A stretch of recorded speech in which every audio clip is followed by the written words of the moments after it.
All right, welcome to the A Fashionable Christmas table read. This is the last one in the December table reads. Next month, we're going to be doing multicam sitcoms. So, Friends is our first one for January. It is casting now. So, if you haven't put in your information to be cast in Friends, please do so. And then we're doing Abbott Elementary as our second multicam. So one that was a hit for a very, very, very, very, very long time, and another that is a current hit that you could currently be cast on as long as you're studying and being ready for your auditions. Okay, so take a look at the website. Would love to have you. These are $25 now. Okay, so that is a change. I did 3 months of free, and it was a lot of work to do that. And I was like, I can't do that for free anymore. So $25. It'll be the same mock audition process. All right. You will need to submit yourself just like you were a professional audition. I'll give you your instructions just like a professional audition. Follow them, send me your tape. You will get automatic written feedback right to your email after the cast has gone out. So you'll have that feedback to be able to improve on your auditions. And then you get the class, which is going to be the table read, any discussion that we have afterwards, the networking, all of that kind of stuff for $25. If you would like to book a one-on-one audition review session, you're still going to get that first one free because I want you guys to know what it's like to coach with me before you start pouring a lot of money in. Okay. So you'll get the first audition review for free, and then any subsequent ones are only $25 for a half hour. So it's a real smash deal. Um, who has worked with me one-on-one for their audition reviews? Lots of hands going up. Awesome. Anybody want to share their experience with the crew so that they can get an idea of what it's like? I will. Okay, Quintella? I thought I thought it was very informative. I learned a lot, and I'm going to take a lot with me and continue to study and critique more for the craft so I can be better. Awesome. Chelsea That's America? all I have to Awesome. Yeah, no, absolutely. I was a little, I'm just starting, so not having any reviews and stuff like that, you're constantly submitting, and then you don't get feedback. You're like, kind of see like on your own, what is it that I'm doing? What should I keep? What shouldn't I keep? Why did, not getting that feedback is kind of hard sometimes. So, when Ashley offered it, I was like, cool, maybe, pick up a thing or two. But the entire 30 minutes, I'm like scribbling notes, like so excited. She went through like what was it, like 20-second clip, and I'm like, she's asking me questions. Well, what choice did you make? And I'm like, well, I made this. And she's like, okay, and I'm like, and like, so it really, really was very helpful actually. So I'm really excited to take everything that she showed me and put it in, and then from there, take all of that once I've done everything that I felt comfortable there that I've done, then submit for another review and be like, all right, knocked all of that out. Can you tell? Yes. Okay, now what's next? So Love uh it. yeah, so it's fantastic. I really appreciated it. Thank you, Chelsea. Thank you, thank you. Yeah, so if you haven't done your free one, please at least do the free one. What do you have to lose, right? And see what it's like to chat to coach with me. And then if you want to continue to do it, then I love it. So I'd love to have you. Other classes, I'm changing the name of the Level Up Live because people weren't knowing what it was. So I'm changing it to callback coaching. All right. So on Monday nights, I've got callback coaching. So what you're going to do is bring your own audition that you've already prepared. Okay, you've already prepared your audition just like you had already put it on tape. All right, but now you've got a callback and you've got to do it live on Zoom in front of directors and producers and other folks. All right, you get one shot to do it. All right, so I want you to prepare your audition. You're going to do it live for me. I'll give you a redirect that you have to put in real time, and then you'll get to implement those things. I've got a guest coming in. My little 2-year-old wanted to, night night, baby. I love you. Oh, um, you'll get to implement those things and perform it again, and they'll leave you with some notes to go on. And it's a group class, so you'll be able to watch other people. So that's callback coaching Monday nights from 5 to 8 p.m. It's only $25 as well. So try to keep price point really low if you guys want to participate in that.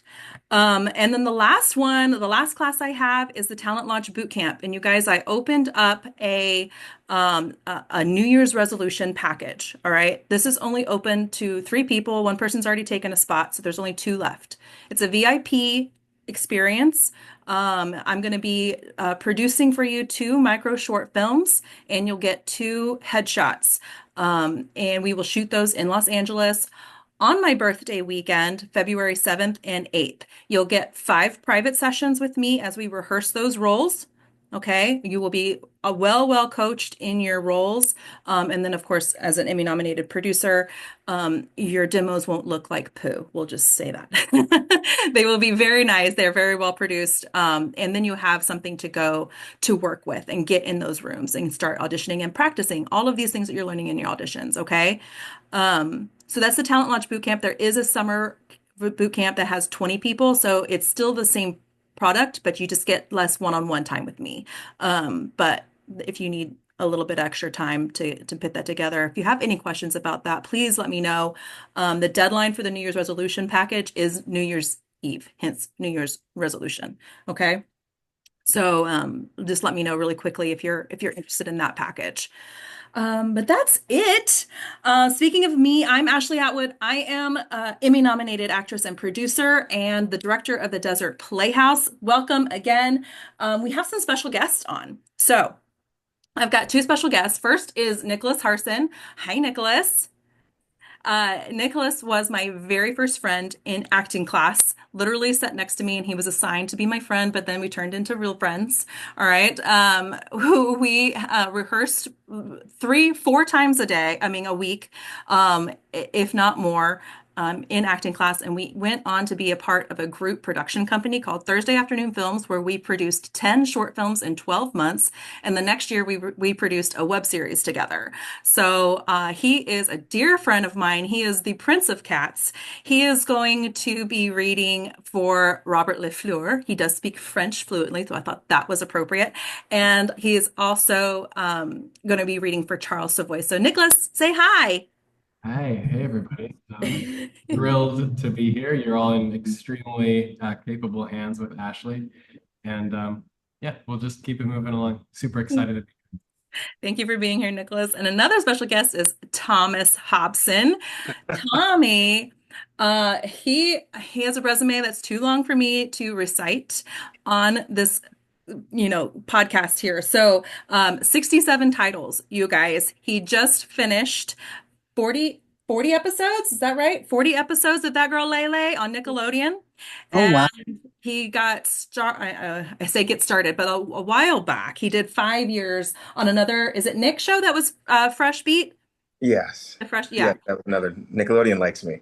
Yeah, well, hey, go figure. He is an amazing actor, and I got to experience him on my Christmas film, Rekindling Christmas, as the comedic relief. And he always just had me giggling and had to hold myself back in some of the scenes. So everybody welcome Thomas Hobson. Hi. He's going to be reading Hello, Brad. everyone. Yes. Yes, reading Brad. So Yeah. thank you Thank for you all being for here, having Tom. me. I appreciate it. It's good to Yeah. see you, too, Ashley.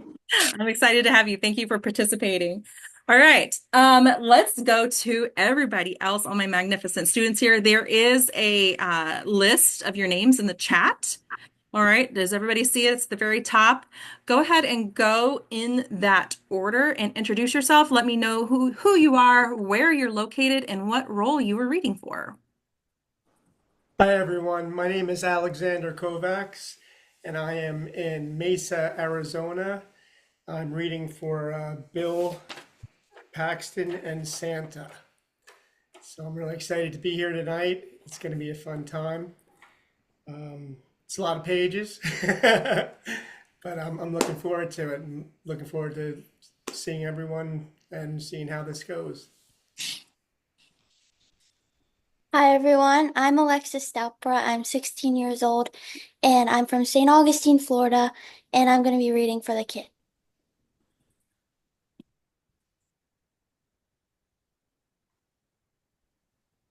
Angela.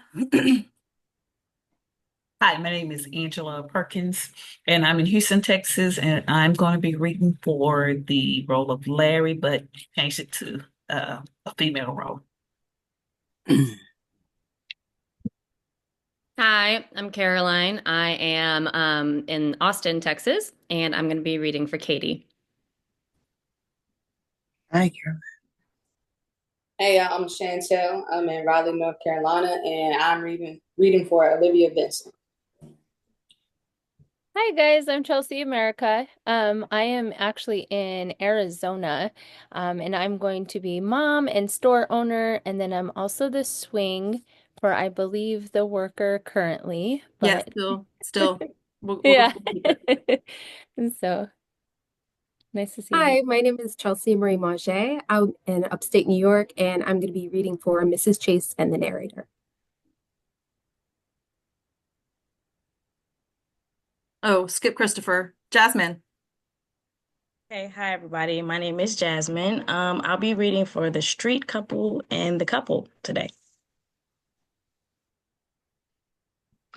Hello, everybody. How we doing? My name is Kimberly Samborski. I live in Rio Rancho, New Mexico, and I am reading for STACEY.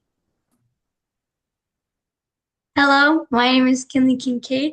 I live in Miami, Florida, and I'm going to be reading for Bobby, but as the girl version. Hi, everyone. My name is Lenza Deus, and I'm reading for Women and Customer, and I live in Miami, Florida. Hi, everybody. I'm Matthew Sawalski. I'm from Atlanta, Georgia, and I'm reading for the role of Mark Arroyo.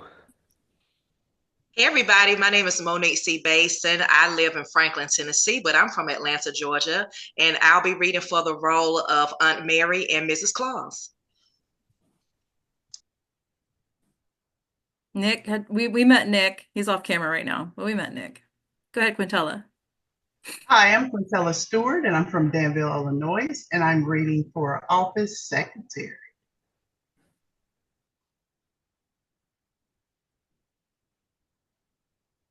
Sandra. Okay, because I didn't see the list. I was waiting for you to call my name. Oh, go ahead. Everybody, my name is Sandra Walters. I'm from Mesa, Arizona, and I'm reading for Cynthia Hathaway. Yeah, and I'm Tommy Hobson again. I'm in Los Angeles, and I'll be reading for Brett. Nick, you want to say yours? You're muted, babe. That was a test. You passed. My name is Nicholas Harson. I'm here in Los Angeles, and I'm reading for Robert LaFleur and Charles Savoy. Okay, all right, that's everybody. Before we start, I want to try something new. So I want everybody to put your hand on your heart. And I want you to look at the email that you got that had your name on the cast list in your imagination. And I want you to feel the excitement that you felt. Taking deep breaths and to feel that excitement. And I want you to say, thank you, universe. More of this, please. Thank you, universe. Universe? Thank you, universe. What? More of this, please. More of this, please. All right, I want you to open your eyes. I want you to see this cast that we built and this family that we're building. And I look at everybody and I want you to take in all of this gratitude and love that we have for each other for just working on a small project, and take a deep breath in. And you're going to say, thank you, universe. More of this, please. Thank you, Thank you, universe. universe. More More of of this, this, please. You can say universe, you can say God, whatever. But I want us to take every little win that we have and we're going to breathe in that gratitude, and we're going to get more of this attracted to us. Okay? Are you ready to get started? Yes, let's do it. All right. Yes. Chelsea Marie Mauger, I'll give it over to you as our narrator to get this party started. Awesome. A Fashionable Christmas, aka Holiday Hearts and Hemlines, written by Art Payne. Fade in. Exterior, New York City. Day. The hustle bustle of a city dressed in snow and adorned with the shiny glass of modern Christmas decorations. Exterior, 7th Avenue building. Day. It is the fashion district of New York. Bodies move this way and that with a rhythmic clatter of heels. There's the murmur of traffic and smartphone conversations while overhead digital billboards flash festive holiday ads. A Santa Claus rings his bell and attempts to collect money for a charitable Christmas cause, but is largely ignored by quick passing pedestrians headed for work or to shop. Interior, Hathaway Fashion Showroom, backstage, day. The hustle bustle continues inside as dressers, makeup artists, and hair people move about working their magic on fashion models and their attire. The sounds of a fashion show in progress leak in from a partially open door. STACEY Aaron, early 30s, attractive, motivated, helps fashion models with their accessories and final checks. Production assistant, Mark Arroyo, mid-20s, nice, motivated. Videos her and the activities going on. Well, welcome to what I call organized chaos. Inspiration becomes reality. Just then, Olivia Vincent, supermodel, returns from the changing era and is visibly displeased. Robert LaFleur, aka Bob, the show's designer, joins them. I'm sorry, but this just isn't working for me. Robert selects a scarf from a collection. Olivia tries it on, but still has reservations. Oh no, it's just not. STACEY selects a wrap from a rack and a different pair of shoes and offers them to her. Olivia gives it a shot and... Now I'm feeling it. This is the look. Robert adjusts the wrap slightly. It's one from my collection that truly accentuates the featured garment and its occupant. Mark, the assistant, adjusts his earpiece and calls out, Okay, we're almost ready. Robert moves to a position near the runway entrance. As he passes STACEY, he gives her something of an indignant look. Ready for the finale, let's go. Remember, you're walking à la fleur. Rock and roll. She and the other models, led by Robert, depart through the exit to the stage. Applause is heard coming from inside. STACEY joins Mark as he watches the event through the partly open door. Okay, looks like Macy's and Saks are on board. Neiman Marcus, Bergdorf, and wait, check this out. Robert cracked a smile. Well, that should make Cynthia real happy. Sometimes I wonder if she is ever happy. She's very committed. Mark turns briefly to STACEY. As talented as you are, it's going to be one of your collections out there soon. Yeah, well, Bob's the head designer. Well, you're better than he is. Different. Okay, different. But you are better. And he almost didn't make it back in time for his own show. Well, you make it sound as if he's, you know. Arrogant, outrageous, impossible. STACEY peeks through the slightly open door. STACEY's point of view. STACEY's boss, Cynthia Hathaway, 50s, very fashionably dressed, talks with clients, confident, in charge. Back to scene. Looks like a winner, or as Bob calls it, fait accompli. The models return, giving high fives and hugs. Olivia, the supermodel, goes behind a curtain to change into street clothes while STACEY and Mark organize discarded fashions on a wheeled rack. STACEY, I saw some of your designs on Cynthia's desk. You're really good. If ever I can be of help, please let me know. Wow, coming from you, that's... STACEY smiles and nods her head in appreciation. I just like to see someone with your talent get a break. Mark gives STACEY a "I told you so" look as they wheel the clothes rack out of the room. Interior fashion showroom hallway, day.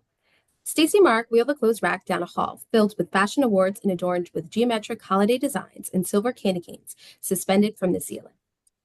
That's it then. We can relax now till after Christmas. God, the fall and winter collections, it just all seem like one big blur. Yeah, time now to focus on my personal blog thing that's growing like crazy. What are you doing for the holidays? I don't know, probably just hang out at the apartment, get some rest, relax. Ooh, maybe binge some of those holiday movies. So that thing with you and Rex Robinson, it's over, I assume? Well, he got traded to St. Louis. Hmm. I mean, you know him in baseball. Now he'll be too busy and too far away. Well, take it from me, your best friend.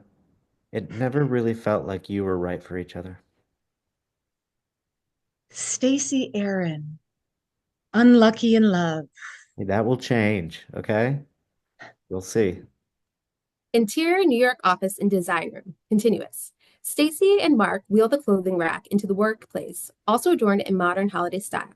Stacy's smartphone buzzes. Mark returns garments while Stacy speaks on her phone.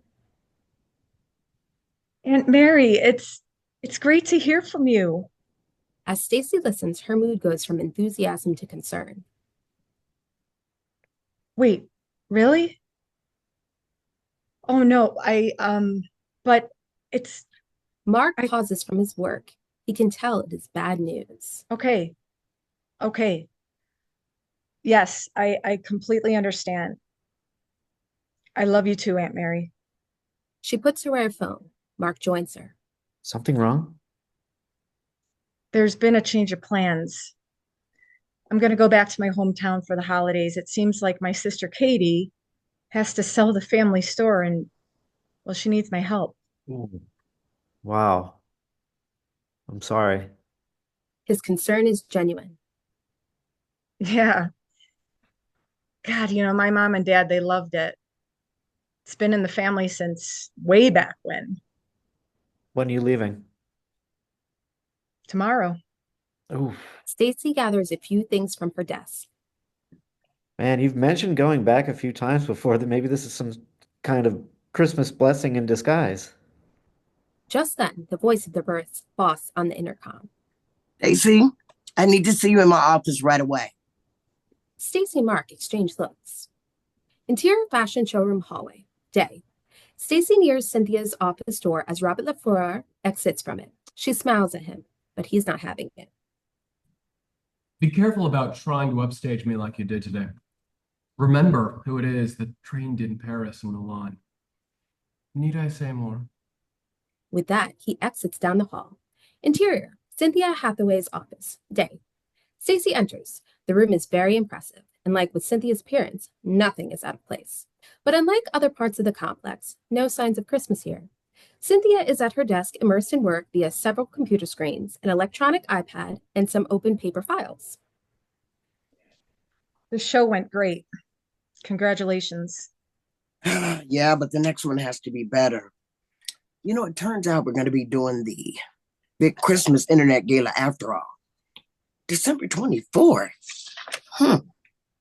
Wait, the show for Amazon? God, I hate last minute changes.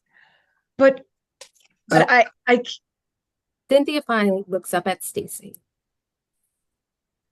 Yes? Well, I actually made other plans. It's my sister. She needs help with the family store. I promised my aunt. Do you know how big this show is? Do you? Massive internet sales are generated from it. Cynthia's eyes are upon her. It's huge. Okay, but Stacy struggles for the right words. Cynthia studies her closely, sensing the dilemma. So let me guess. You're thinking that Bob's a designer, he's the star, and that he doesn't need you for this. Stacy nods. At some point, you have to ask yourself, do you really want to be a top designer in this business? Do you? Do you know how many heads out there carry dreams of being the next Dior, Klein, or Gucci? Look, I understand. I do. And I love my work. It's why I came to New York. Cynthia rises and goes to the window, looking out at the skyline. Robert's been distracted lately. And if he decides to vanish to the Riviera for inspiration, who do you think I'll need to step up? Me. I built this company from the ground up, Stacy. Fashion isn't just about creativity. It's about timing. And when your opportunity calls, you don't want to miss it. Stacy takes a deep breath, trying to keep her voice steady. Look, I know, and I want that. It's my dream, but this thing with the store, it's part of my family's history. Cynthia turns, her expression softening slightly.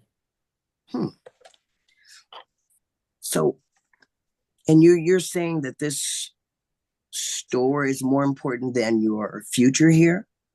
No. I'm saying that maybe it doesn't have to be one or the other. Cynthia raises an eyebrow, intrigued. Huh. Okay. Go on. Okay, Bob is still the head designer, right?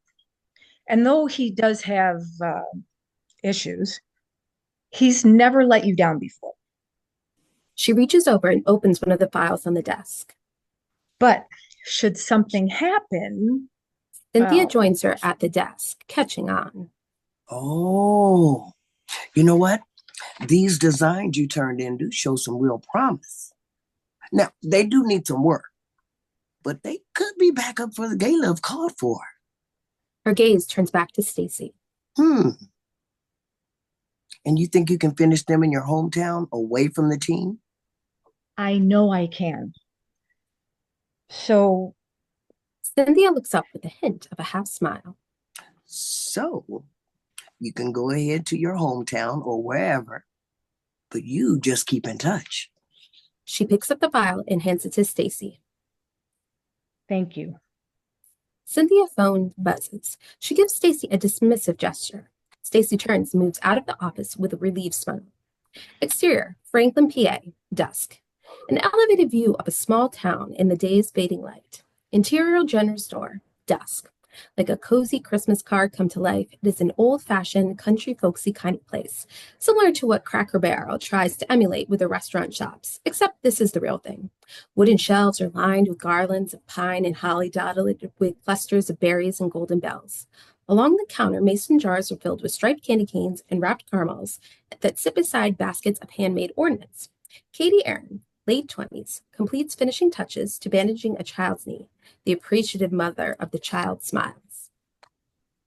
Thank you so much. Aaron General Store and Emergency Clinic at your service. Look at you, all fixed up as good as new. The mother gestures towards the open small first aid kit while she fishes some money from her purse. At least let me pay you. No. KATY hands the kit to the mother. Consider it an early Christmas gift. The mother touches KATY's hand in gratitude. I swear, I don't know what this town would do without you in this store. You remind me of your dad. Glad we could help. The child and her mother wave as they leave the store. KATY smiles and turns to look at the framed picture of her parents hung behind the counter. Her smile fades as her gaze moves to a piece of mail lying unopened near the old-style cash register. The store's antique phone rings. Aaron General Store. Oh, hi, Aunt Mary. She walks around the counter. Yes, I know. I'm working on it. What? You didn't. I told you I can handle this. She probably won't show anyway. Okay, we'll discuss it, but I don't like it. She made her choice. She hangs up and her gaze again moves to the portrait of the parents. KATY looks very concerned. Exterior, country road, day. STACEY drives a newer model SUV out on a scenic road through a valley bordered by pristine snow-covered mountains. Interior, STACEY's car, moving, day. The vehicle is loaded with luggage, gifts, and work things, including some sketch pads and fabric samples. The car passes a Welcome to Monroe County sign, and a small town comes into view. Interior, general store, day. KATY stands behind the counter speaking on the phone. In front of her is a ledger book and the bank notice. Not a single customer is to be seen.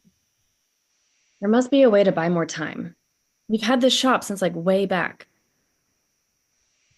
Yes, I know about the loan. How can I forget?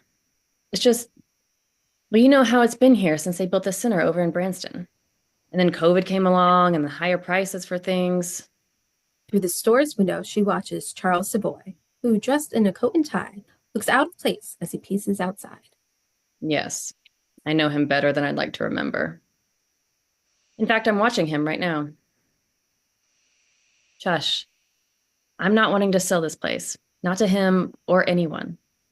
Charles passes out of her eyeline. I'll come up with something. I have to. She hangs up the phone as Bill Preston, 50s, enters. Good afternoon, Katie. He glances back through the store window. Say, was that Charles Savoy? The fellow I'm hearing the rumors about? Wasn't he in your high school class? He's trying to buy out all the stores here for some developer. And from what I hear, they're offering prices south of low. Will he be wasting his time coming in here? Agreed.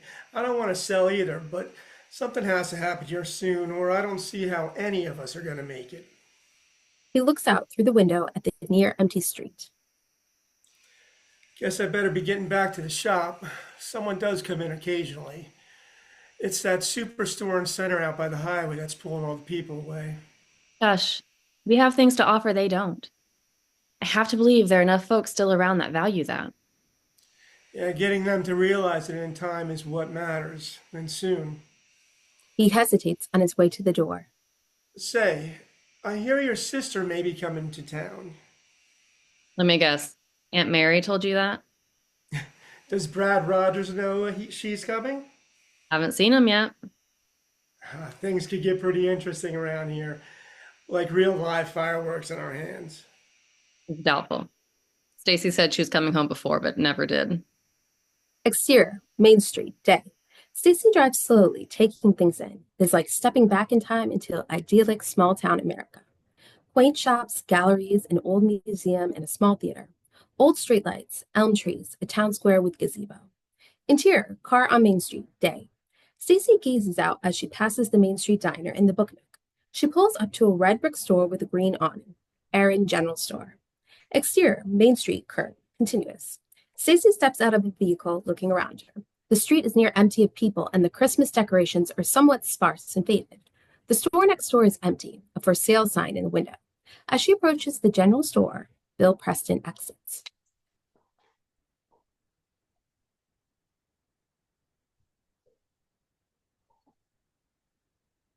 Sorry. Stacy Aaron, is that you?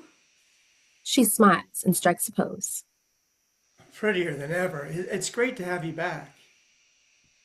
It's good to be back. They share a short hug. Then Bill holds the door for her. Come on by the bookshop. Don't be a stranger. Thanks. I'll definitely do that. Interior, general store, day. Stacy spies Katy over at the counter, eyeing her with surprise. Nervous, Stacy takes a deep breath. Katy busies herself at the counter like she can just ignore her sister. Stacy moves forward, begins to hum, and then sings. I saw Mama kissing Santa Claus underneath the mistletoe last night. A tear runs down Katy's cheek. Stacy reaches over and touches her cheek. You remember when we used to sing that song? How Mom and Dad just used to laugh? They share a moment and memory before Katy turns away. You didn't have to come back. Listen, Aunt Mary told me what's happening with the store. Katy turns to her with some anger showing. So you're going to come waltzing in back to the store? To do what? Stacy looks up at the picture of their mom and dad, and then back to her sister. Kat, I don't have the answers. Sell the place or pray for a Christmas miracle, whatever it is, I want to help. She steps closer to Katy. Look, I know how much this place meant to Mom and Dad and how you have devoted yourself to keep it going. Stacy brushes against a damaged case and it collapses.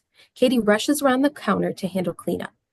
Stacy notices the state of disrepair in parts of the store. Kat, I'm so sorry. Katy cleans up the mess as Stacy tries to help her. There hasn't been the money to properly fix everything. But I've got the town carpenter coming by to see what he can do. Exterior, Main Street, day. A shiny older model Chevy pickup truck pulls up to the curb near the general store. A nice pair of Timberland Pro Work boots step from the vehicle. As seen from behind him, the man in the boots approaches the store. Two nearby women stare and smile with admiring looks. Interior, general store, day. The door ringer sounds. Stacy and Katie look over as, in steps, Brad Rogers, 30s, fit and really good looking. Stacy's face and body language reveal a wave of emotions: surprise, awkwardness, embarrassment, guilt. Brad's advances halts. His face turns an embarrassed shade of red, equally shocked at seeing Stacy. Stacy? Brad, I didn't know. Told you the town carpenter was coming. As Brad recovers, he can't help but take a shot. Well, if this isn't something. Did you make a wrong turn on the New Jersey Turnpike, or perhaps the GPS in your car stopped working? Yeah, very funny. No, I'm actually here to help Kat. Yeah, well, some might say it's about time. Katie intervenes and leads Brad to the damaged display case. You know, I have offered several times to fix things up around here. Money's kind of tight right now. Forget about it. After all your dad did to help me get started. You know how he was about always paying people. Stacy hangs back, still trying to process the situation while eavesdropping on their conversation. Of course, I don't know what difference these repairs are going to make anyhow if we can't start getting more people in the store. Brad begins to work on the damage case. You have to remain positive. There's got to be a way to save Main Street. Stacy continues to listen, and while wandering aisles, inspecting various vintage quilts, linens, and lace. Bank manager called today. We don't have long to turn things around. Just then, some customers do enter the store. Katie smiles and moves to help them in an efficient and caring way. Stacy takes a peek over at Brad, emotions still strong. He stops work and meets her gaze. Their eyes make a brief connection. Curiosity, uncertainty, perhaps regret. The moment is broken as Katie returns to the front counter and Stacy moves to join her. You know, it was a long drive here. Is the Anderson Hotel still out by Town Hall? It closed last year. There's a new Holiday Inn out by the freeway. All right, well, it'll have to do. But I want to be here first thing in the morning when you open. So we just have to think this thing through with the store. Stacy and Brad exchange glances again. Both try to appear non-affected. She turns to leave. Stacy, wait. Katie reaches into her purse and retrieves the key. Here, stay at the house. Your old room is just like you left it. But the house is legally half belongs to you. Okay, same with the store. Look, I don't know. Shush. I'd never hear the end of it from Aunt Mary if you stayed in a hotel. Stacy hesitantly takes the key. I assume you remember where it is. Exterior, general store, dusk. Stacy pauses outside and tries to fix a worn Christmas decoration dangling from a light post. Brad exits from the store and lends a hand. As they finish, they find themselves close to one another, face to face. Embarrassed, they quickly move apart. Hey, where are all the banners for the Main Street Christmas Festival? It ended a few years back. COVID, no customers, lack of funds from the town council. Real shame. It was special, something to look forward to. Yes, it was. You know, I remember when you and I used to, sorry. He retrieves her handbag and gives it to her. I just came out here to tell you, if you're able to help Katie in any way, please don't let what happened with us stop you. Your sister's good people, and that store is everything to her. Brad, There's no need to finish. He's already headed back inside. Exterior, Aaron House, evening. Stacy's vehicle pulls up the driveway and parks next to an older model station wagon in mint condition. She pauses, briefly, to take in the house she grew up in. It is two-story colonial style with lit Christmas wreaths in the dormer windows, a lit Christmas fountain in the yard, and a candy cane path of lights. A Christmas wonderland. As Stacy steps up onto the porch, Stacy! Aunt May, 60s, attractive, challenging, but comfortable, sits on a porch swing with a cheery Christmas shawl wrapped around her. A walking cane is propped near a small space heater placed nearby. At the sight of Stacy, she becomes distinctively more alive and rises to her feet, a bit awkwardly. Stacy! Heavens be! Look at you shining like a Christmas tree. Get over here and give me a hug. Stacy moves to her and they embrace affectionately. Oh, God. It's so good to see you, Aunt Mary. Hey, do you want to go inside? Oh, I'm fine. I was just enjoying the fountain and the stars. But now, I can't believe you're really here. She sees Stacy looking at the cane. Oh, this is just a small injury. Got some medication for it. Should be fine in a day or two. Stacy helps her sit back down on the swing. KATY called from the store. Said you had arrived and were coming out here. Hey, is that your old station wagon parked down there? God, it looks like brand new. Yep, that's it. Brad Rogers fixed it right up. Oh, what? Nothing a little old TLC can't do.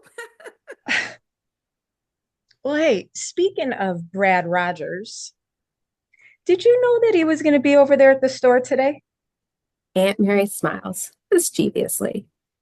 I might have heard something. Oh, God. I wish you would have warned me. Why? Was it that bad? Oh, geez. You know, Aunt Mary, you know full well how things got when I finally left. That was then. It's Christmas, a time for celebration and forgiving.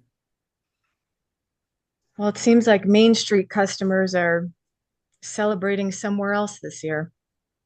Oh, people just need to find their way back again. She pulls out a box. Speaking of celebrations. She opens the lid to reveal homemade Christmas cookies. Oh, man. You know, Christmas used to get a whole lot better when you would bake these and carry them on over to the house. I could never decide if it was more fun to bake them or eat them. Oh, Stacy snatches one from the box. oh no, I think we both know the answer to that one. They laugh, and Aunt Mary motions for Stacy to join her on the swing seat. Stacy curls up next to Aunt Mary, and they dig into the cookies. You know, KATY wasn't very happy to see me. I just hope that I can help her with the store. Aunt Mary puts an arm around Stacy's shoulder. Oh, don't worry. I'm sure things will work out. Remember, Christmas shines in your heart and lights your way. Yes. They laugh together, enjoying the cookies and the lights. Exterior, general store, night. Charles the boy checks something on an iPad, then enters. Interior, general store, night. Brad is busy with his repair work as KATY studies the ledger and due bills. They both watch with suspicion as Charles approaches. Hey, KATY, guess who's back? You didn't find Pittsburgh to your liking? Or was it the other way around? I'm with Metropolitan Department Corporation now, and as I understand it, you and your sister are now the legal proprietors of the store. Yep. Mom and Pop left it to us. Charles looks around and shakes his head. You know, from what I hear, you have a big problem on your hands. No one wants to shop here anymore. Seeing KATY's right hand clench into a fist, Brad gently takes hold of her arm. There's folks around here that like this store just fine. Charles gestures around him at the customer-deprived store. Am I missing something here? Taking note of the reactions, he alters his tact. Look, Brad. Don't take me wrong. I'm here to help. The answer is no. Look, I understand the store's been in the family for a long time. One gets attached. Lost in the past. Brad tries his best to keep KATY corralled. It makes one lose sight of reality. Charles points to the open ledger and bills on the counter. That kind of reality. He takes his iPad and shows them an offer on the screen. I'm sure that figure isn't what you might have hoped for, but being Main Street it's not what it used to be. The doorbells jingle and a beaming couple enter. A woman carries a fruitcake. That power drill sure saved the day. Thanks again for the discount. Couldn't have afforded it otherwise. The woman steps forward with the fruitcake. This is to show our appreciation. KATY accepts it gratefully. Brad turns to Charles. Mr. Savoy, I would say that you're wasting your time here. Undeterred, Charles takes out a printed copy of the author from the briefcase and lays it on the counter. That fruitcake won't pay your bills. He grins and moves towards the door. The offer's open until January 1st. Exterior, Aaron house, night. Stacy helps Aunt Mary toward her parked station wagon. They pause by the Christmas fountain. Stacy, it is so wonderful having you back again. Aunt Mary, you have always been such an inspiration to me. I wouldn't be doing what I'm doing if it wasn't for you. Aunt Mary makes a modest gesture. You're the one with the talent, the gift. That sewing circle that you used to have on Tuesday nights? Still going strong. They reach Aunt Mary's vehicle. Are you sure you're okay? I mean, I can drive you home. Oh, I'll be fine. Feeling better already. Now you get into your warm house. Lots of memories waiting there for you. Aunt Mary gets in and starts the car. Oh, forgot to tell you. Be sure to take a look in your bedroom closet. Okay.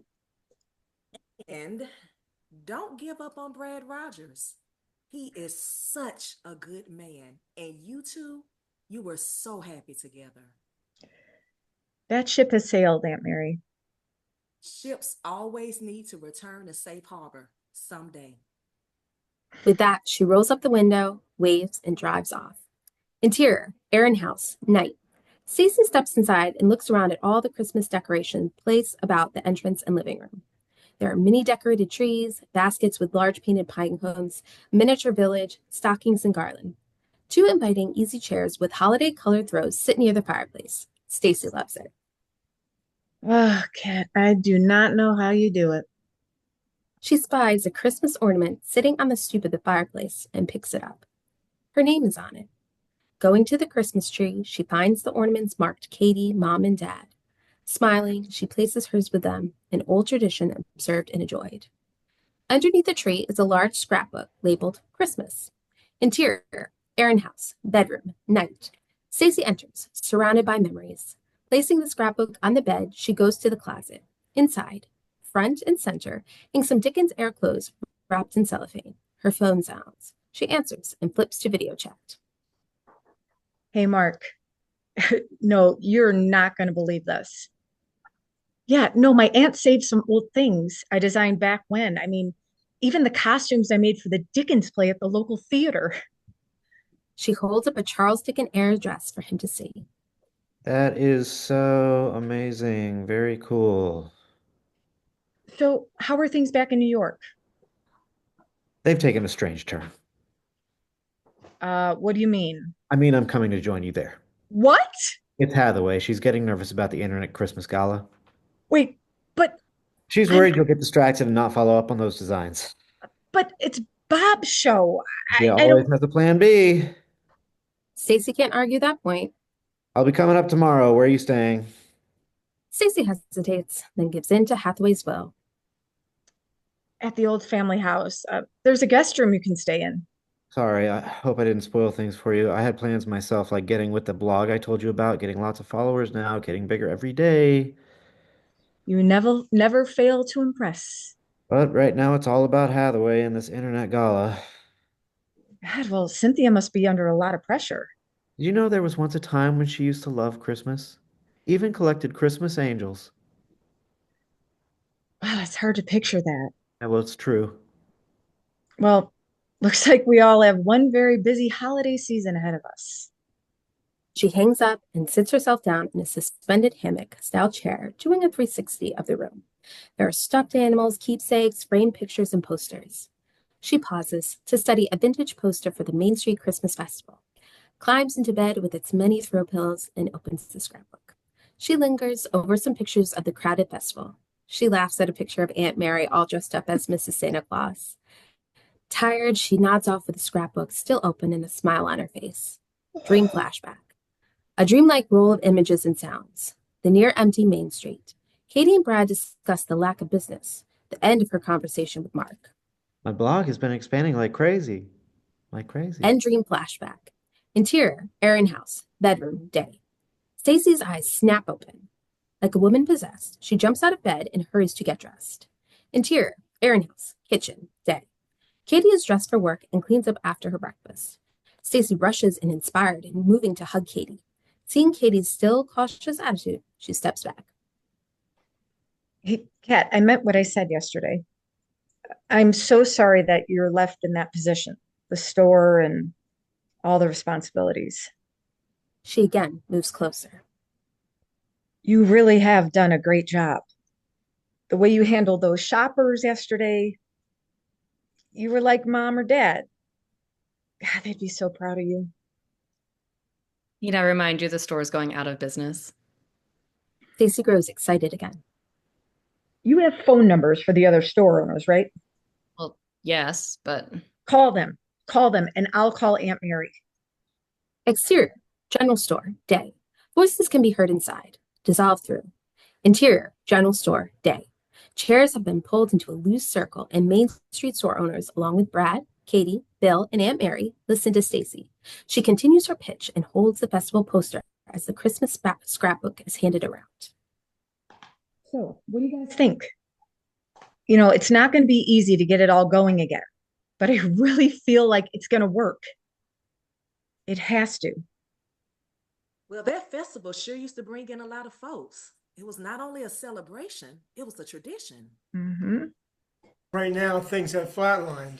I don't think any of us can survive much longer at this rate. There's some nods from heads. See, that's all the more reason to get it going again. It's like reviving a heritage fashion brand, brings back old customers and creates new ones. What about getting the word out? A lot of us don't have the budget for that extra marketing costs. Facebook, YouTube, Twitter, TikTok. You know, it's like a springboard for major messaging. It could spread buzz faster than Santa's sleigh, and I have just the right person to generate getting the word out. It's kind of like that movie, Field of Dreams. Build it and they will.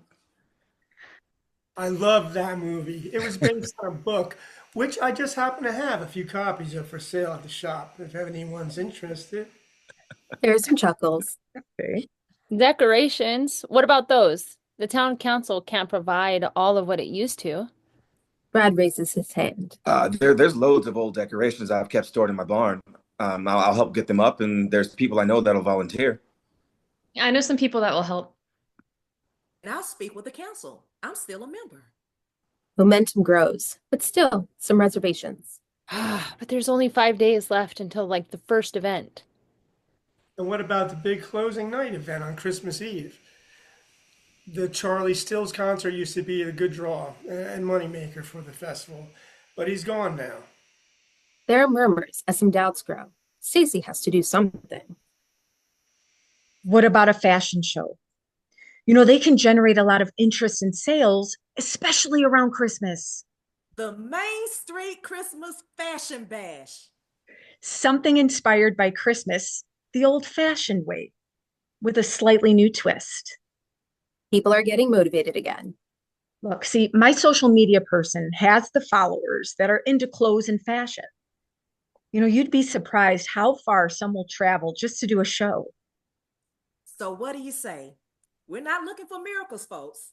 Just an honest effort to remind people what Main Street and Franklin still have to offer. Well, how about like a minor miracle? It is Christmas time. The owners applaud their approval for the plan. Charles Savoy, from his concealed position in the store, reacts with disapproving concern. I would chair the festival with its 3 event nights ending on Christmas Eve, and Brad Rogers and Stacey Aaron will co-chair. Brad and Stacy react with shocked surprise. And Bill Preston, you've had some accounting experience. You will be the festival's treasurer. Charles slips out of the store. He has heard enough. Exterior, general store, day. Stacy, KATY, and Aunt Mary exit the store, energized. You know, I have some designs that could be modified, and I could do some new ones, but we don't have enough people to make all the garments in time. What about the place where you work? No, they're busy with their own show. How about that place over in Branston that do the uniforms for the school band? I've heard they did some fashion things before. We'll just have to make it work. She spies an Uber vehicle pull up to the curb. Oh, wait, that should be Mark. Um, the guy I told you about this morning. She joins Mark as Aunt Mary and Stacy watch from the storefront with curiosity. So, Mark, what do you think? This is crazy. No heavy traffic, no smog. It's quiet. I love it. Back at the storefront, Brad joins Aunt Mary and Katy. Have you seen Stacy? Aunt Mary points over to the Uber vehicle. Brad starts in that direction, but comes to a quick halt when he sees Stacy hugging Mark. Who's he? He's from New York. He'll be staying at the house with us. Watching Stacy and Mark hugging and laughing, Brad looks a little deflated. I guess I better get home. I have work to do. He takes a last look over at Stacy and then moves away. Exterior, Rogers Farm, night.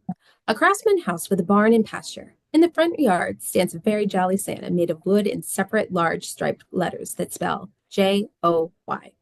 Interior, Rogers Barn, night. Brad pulls out piles of boxes of Christmas decorations marked Main Street. A dog barks. He looks over to see an old golden retriever looking at him anxiously. Okay, boy. I'm sorry about that. He gets up and exits. Exterior, Rogers Farm, night. Brad walks with his dog toward the farmhouse, past his pickup truck. He stops to observe a falling star in the night sky. He smiles and continues on toward the house. Interior, Rogers Farmhouse, living room, night. Brad enjoys looking at Christmas cards from friends and relatives. His dog happily eats in the kitchen behind him. Brad's old-style flip phone rings. Hello? Is everything all right? You seem kind of perturbed when you left today. Yeah, everything's okay. Just finishing up a couple of things to get ready for tomorrow. He finds himself near a shelf with photos, including a school picture of himself and Stacy having a good time together. That's why I called. What time can the guys come by tomorrow and pick up the decorations? Anytime's okay with me. I got a couple of people coming by early to help. Christmas music plays from their end of the line, along with some joyous laughter. What's going on? Oh, that's just Stacy and that New York fella Mark. They're having a good time together here helping me with decorations. More laughter is heard from Stacy and Mark. Brad reacts with the same disappointment as when he saw them together earlier. Oh, okay. I'll expect those guys tomorrow. You have a good night. He flips the phone off and pauses a moment contemplating. His eyes fall on the framed picture of himself and Stacy. He takes it from the shelf and places it away in a drawer. His dog, who has joined him, whines as if in empathy. You got that right. Exterior, Aaron house, day. The sun rises as icicles on the eaves begin to melt. Interior, Aaron house, living room, day. Stacy enters to find Mark with his podcast in progress. I've got something you don't want to miss. KATY makes yummy Christmas cupcakes in the kitchen. Want to experience Christmas in a whole new way? Well, no, old way? Well, Franklin is the place you want to be. And you can even link up with the Make Like Mark. I'll even be there in person. Stacy gets an idea and rushes into the kitchen. She returns with a plate full of Christmas cupcakes and slips them into his podcast picture. Mark holds them up to better showcase them. Wow, this is like a Christmas miracle in cupcake form. Stacy gives him the thumbs up as he inspects one. Frosting so smooth it could double as a skating rink. And see this sparkle? It's like Santa's elves got into the glitter department and said, "Why not?" Stacy stifles a laugh as he bites into it. Oh yeah, that's what Christmas used to taste like. He shifts his position, exposing more of the tree behind him. And the best part, you don't need a time machine to experience it. Pack your bags and load up the car. Make like Mark and get to Franklin for the festival of the season. He signs off as she prepares to leave with a big smile. Oh, God, thanks, Mark. That was great. Wait, I gotta run, so I'll catch you in town later. Stacy, what about that work for Cynthia? I did some last night before bed. I'll get back to it later today when I can. Looks of concern upon his face as she heads out the door. KATY enters and places a breakfast tray in front of him. Here, you must be hungry. Thanks. Looks real good. They exchange warm smiles. A connection is growing. Oh, well, it's time to get the store open. Do you need some help? I'm sure you have things to do. You can keep till later. First things first. He rises up, scarfing down the rest of breakfast, and hurries to open the door for her. Make like Mark at your service. Exterior, general store, day. Close on, the vacant store next door. Interior, vacant store, design studio, day. A design studio and small production area are set up. STACEY flat sketches a dress design with a visible old-fashioned influence. STACEY smiles proudly. Job well done. Aunt Mary works with her production team, some friends from her sewing circle. STACEY joins them with the design. Nice, kind of. Revival with a twist. I'm going with a theme of an old but new fashionable Christmas. I still remember you doing your first designs with a napkin and a crayon. STACEY picks up her coat and purse. Going somewhere? Yeah, I'm headed back to the house to grab a couple of things. I also find that getting out some helps me with some inspiration. She heads towards the door. Well, since you're going out that way, would you mind stopping at Brad's place? He has some old mannequins stored there we're going to need. STACEY hesitates. Oh, don't worry. He won't bite. Exterior, Main Street, vacant shop, design shop, day. STACEY comes out to find KATY watching as the first of the street decorations arrive and people begin putting them up. This is really exciting. Man, you know, it is beginning to feel like it used to around here. STACEY, about things, maybe I was wrong. She actually steps forward this time, and STACEY hugs her. Hey, we're together now, and things are going to be all right. They're joined by Mark, who wears work gloves and has generated a bit of a sweat. Anything else I can do? He's helping out in the store. Wow, that's great. Hey, just remember, you're needed at the design shop some too. STACEY smiles watching them. Obviously, something romantic going on with these two. Oh, by the way, I had some ideas for the store window. See what you think. She hands KATY a paper with a sketch window design on it. KATY and Mark take a look and exchange looks of approval. The design captures cheer and festive charm and evokes the magic of Christmas. Exterior, RODGERS farm, day. STACEY parks her car and walks towards the barn. Brad's dog comes to her, waggling its tail. Rex, is that you? She gets down on her knees and accepts some doggy kisses. STACEY? Is this Rex? How old is he now? He was just a puppy when I... 12 years now. Brad pets Rex. His closeness to STACEY causes hearts to quicken. Synergy. But then he backs away awkwardly.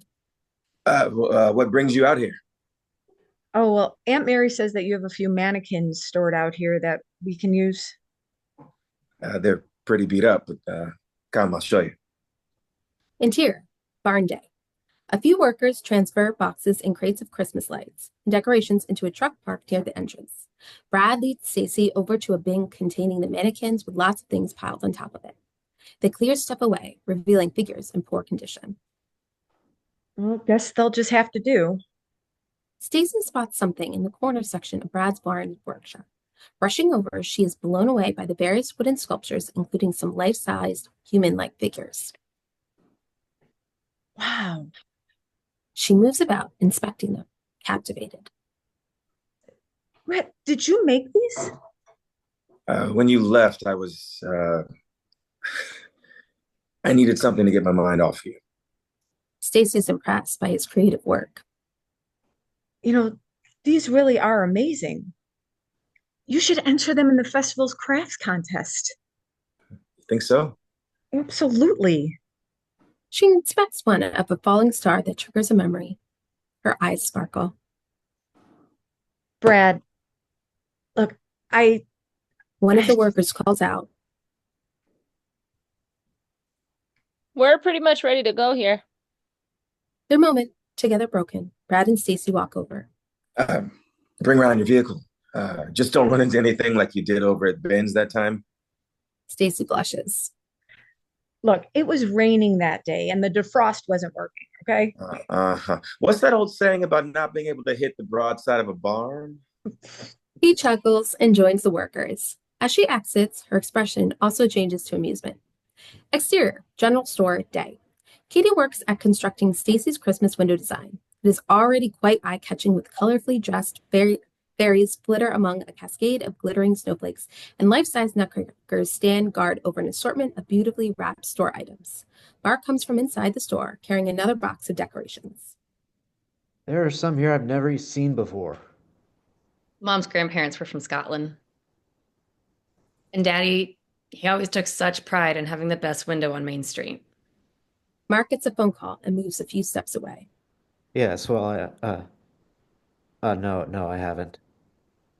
Yes, Miss Hathaway, yes. Okay, I will see to it. He disconnects and rejoins KATY.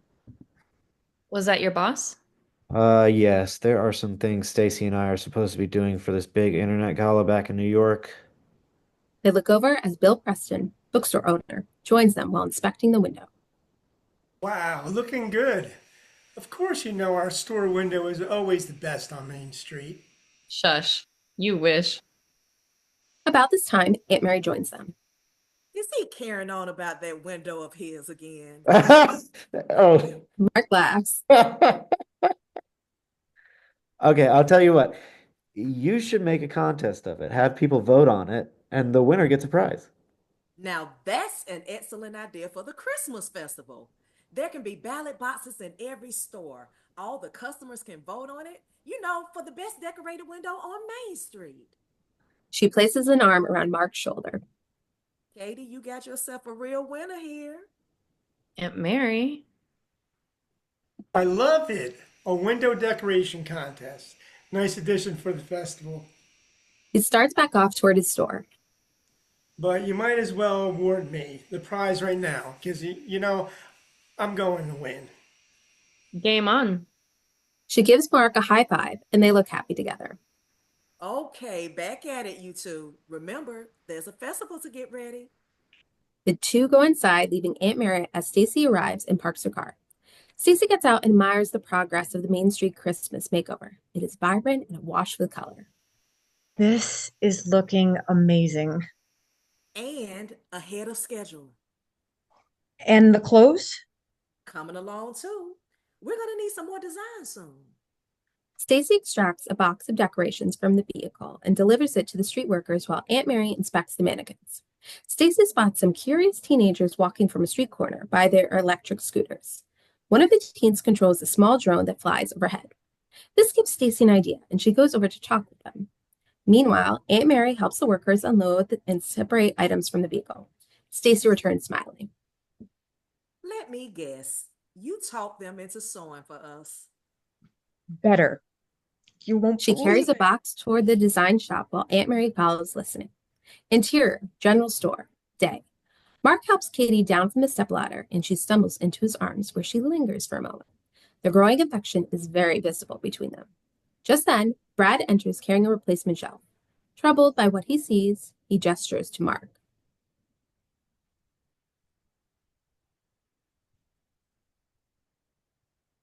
Sorry. Could you give me a hand outside? Sure thing. I'm Mark, by the way. Exterior, Main Street, side street, day. Brad and Mark move to the back of Brad's truck with a large generator attached by a tow hitch. Brad hands him some wooden blocks. Here, place these behind the wheels while I lower the Ginny. Mark positions the wheel blocks as Brad cranks away.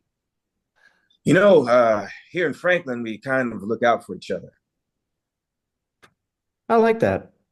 And if an outsider has feelings for one of our ladies, hey, that's fine.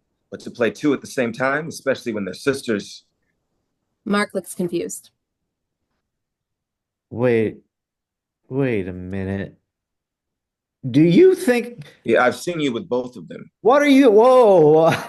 He begins to make the connection as STACEY joins them and straightens Mark's collar. Brad reacts to this, which Mark sees. He thinks we have something romantic going on. Surprised, STACEY looks at Brad, then to Mark, and then back to Brad. We work together, and I don't know, we've become kind of like brother and sister. Look out for each other, that kind of thing. Yeah, that's right. And why do you care anyway? Brad looks away, embarrassed. I'm sorry. I thought, He turns and busies himself, grabbing some things from his vehicle and starts off toward the street workers with them. Stacy smiles. She and Mark grab the rest of the materials from the truck and join Brad talking to the workers. it's looking great, guys.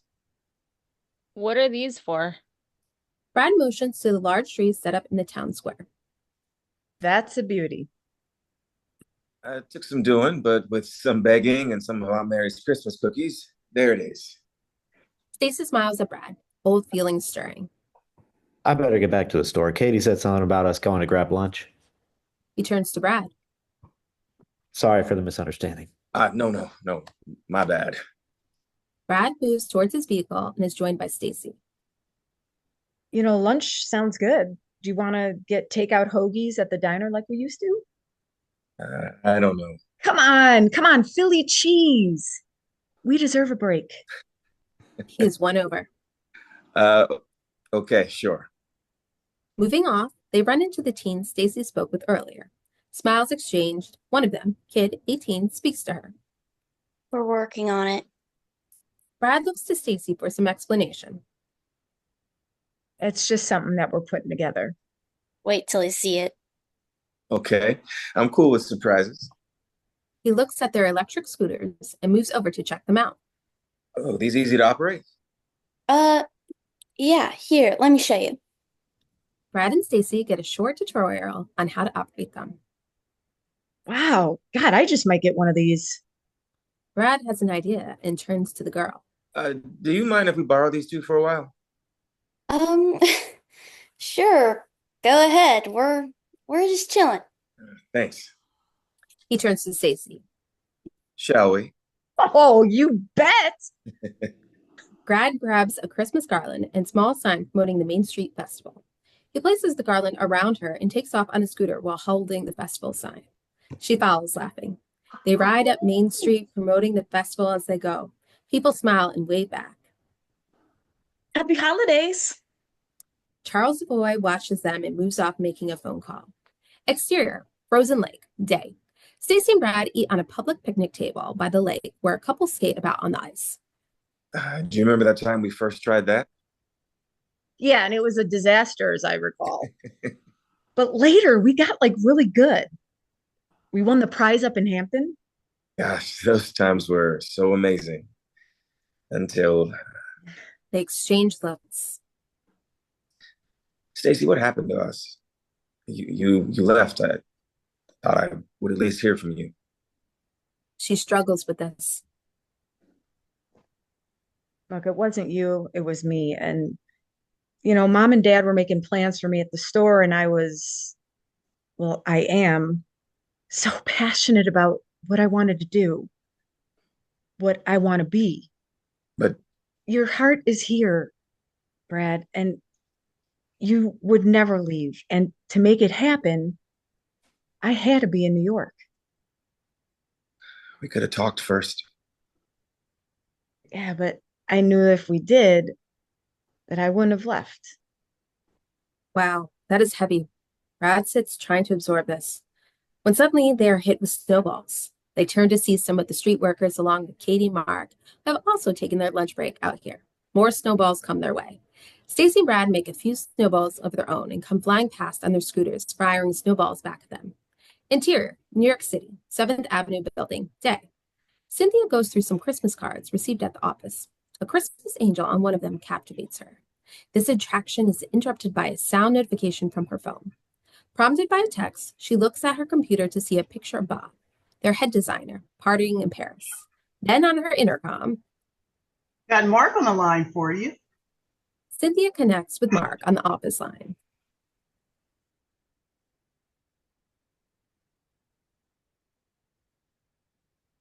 Cynthia, you're on mute.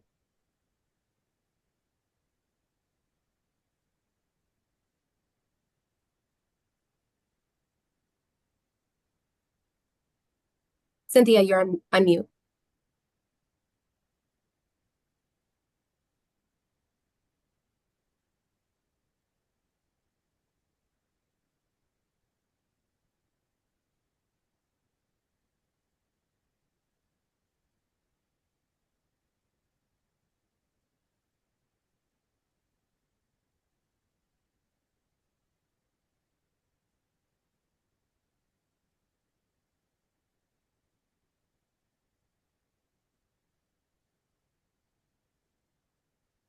Cynthia, you're still on mute. There you go. Sorry. Got it. Oh, girl. Okay. Wow. Well, I hope things are going better there than here. It's Bob, and I hadn't heard from him in 2 days. So how's it coming on that end? Well, What is going on there? there's this festival, and I did not send you there to get involved in any festival or anything else. You are there to make sure that STACEY stays on course. Oh my God, what is going on? Interior design room, day. STACEY works away on a fashion design. Aunt Mary leans in. Those patterns, I really like them. And these lines you have going, and the colors. Well, it's Christmas. I want a touch of elegance, but also be fun, playful, I don't know, festive. Aunt Mary smiles. Love seeing STACEY in her element. You know, New York was the right thing for you. Your parents were very disappointed when you left. But later, they came to understand and were so proud of you. You know, if only I'd got to see him one more time before the accident. Aunt Mary gets face to face with her. They're with you now. And they love seeing you do this work, STACEY, and what you're doing for Main Street. STACEY's spirits lift. You're really coming into your own. Good things are going to happen for you. A production lady calls Aunt Mary away as KATY walks up. Well, you look in good spirits. I love it when a plan comes together. A dose of Brad sure doesn't hurt either. Brad is very helpful, and you know what I mean. Look, there's nothing going on with Brad or anyone. You know, I have to be back in New York when all this is over. Finishing the design sketch, she shows it to KATY. And what about you and Mark? He's so supportive and caring. I'll really miss him when... STACEY understands that feeling all too well. Bill Preston rushes up to join them. We got ourselves a problem. It's Larry. He's going to sell the Main Street diner. Exterior, Main Street, day. STACEY, KATY, Aunt Mary, and Bill exit the general store.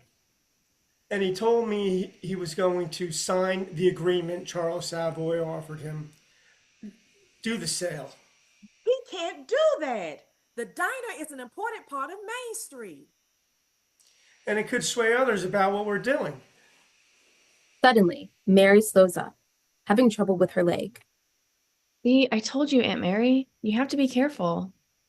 The sisters help Mary sit on a bench. Hey, go help her back into the shop. See she gets her medication, and I'll go talk with Larry. STACEY and Bill start up down the street. Brad notices them and comes over. Hey, what's up? It's Larry. He's going to sell the diner. What? Brad falls in step with them.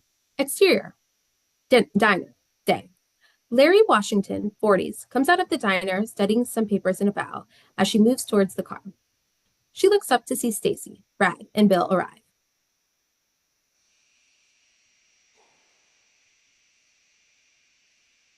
Larry, you're on mute.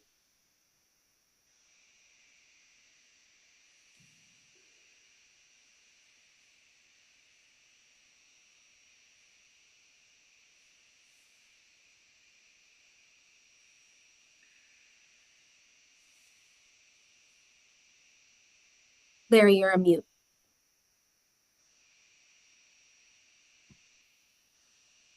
Oh, sorry, I thought I unmuted. I see the cabinet has arrived.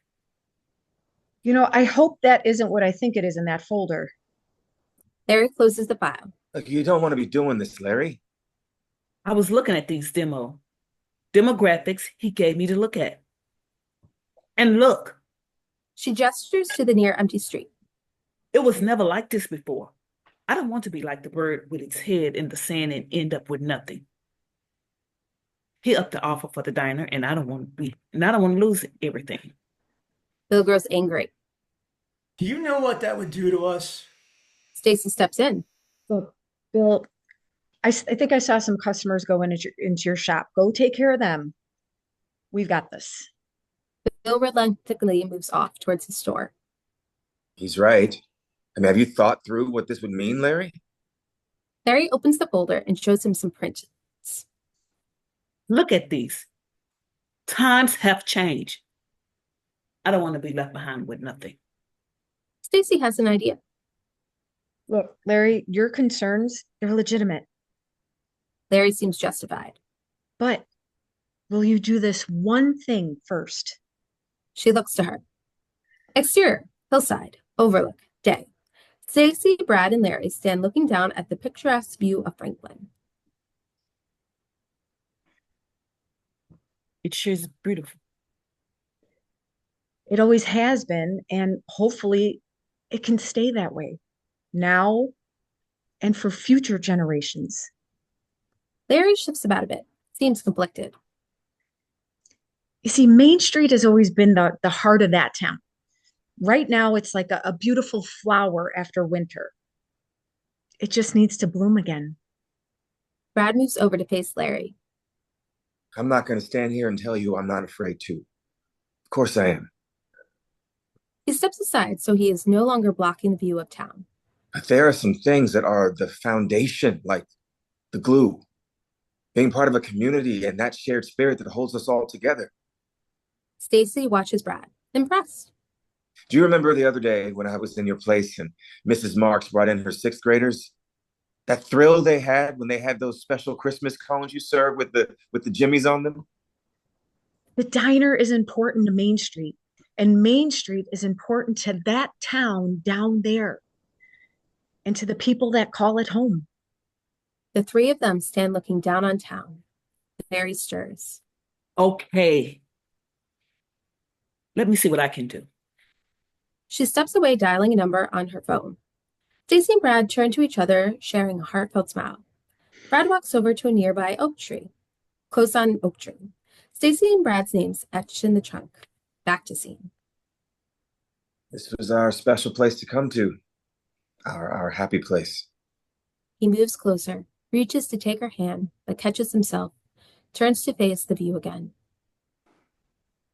Hey, do you remember that time that you brought that boom box and we played that song that we were crazy about? That's when we saw that falling star.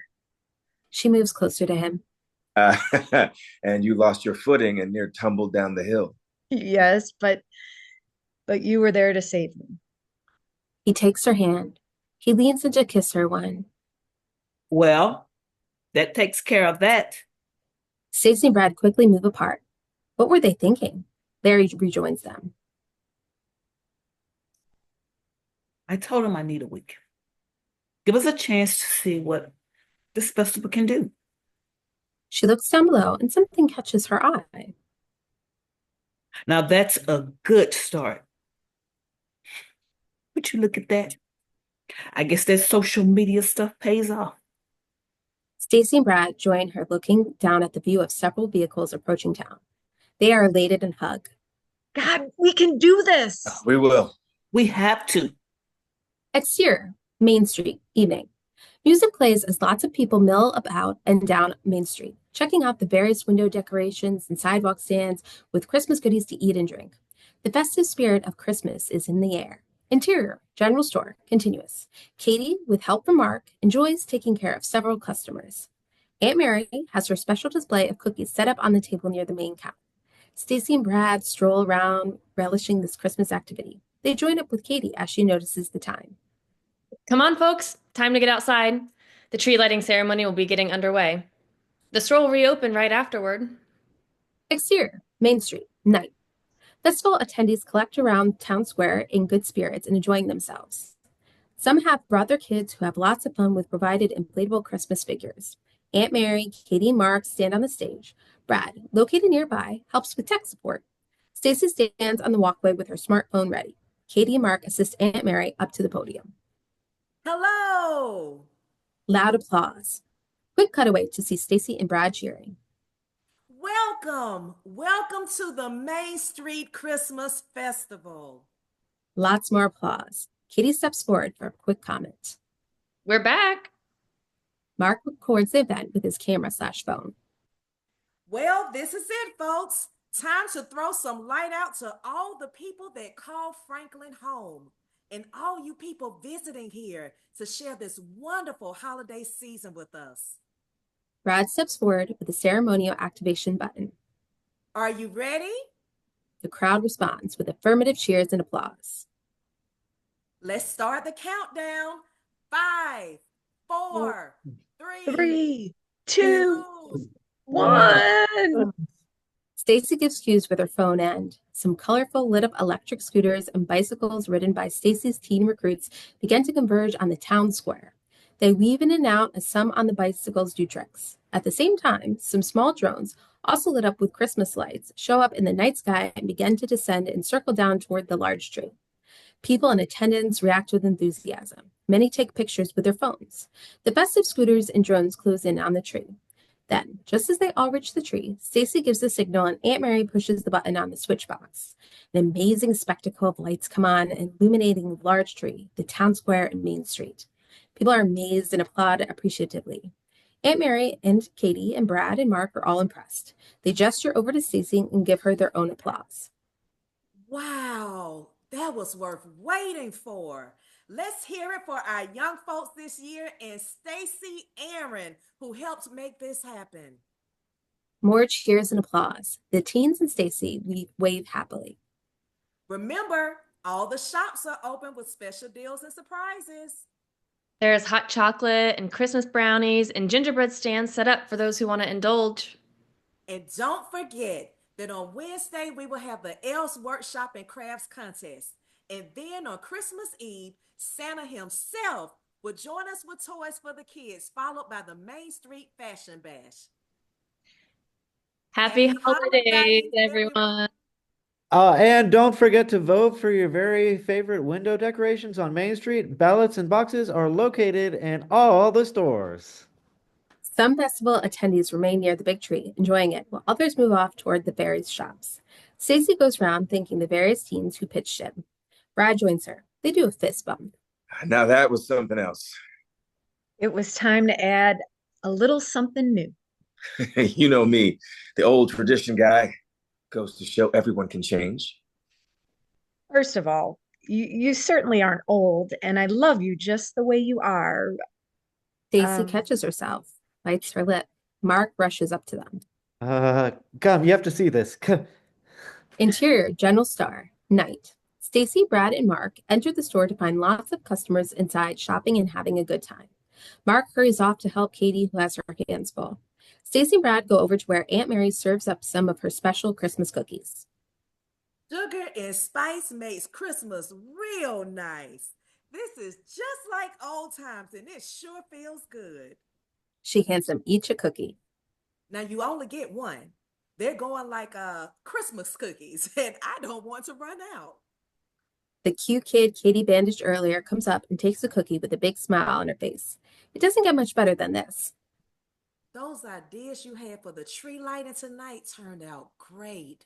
No, it's everybody, Aunt Mary. Everyone coming through and Celebrate Christmas the way it should be celebrated. Mm-hmm. Brad and Stacy exchange knowing smiles. Aunt Mary pours some cocoa from a thermos for them.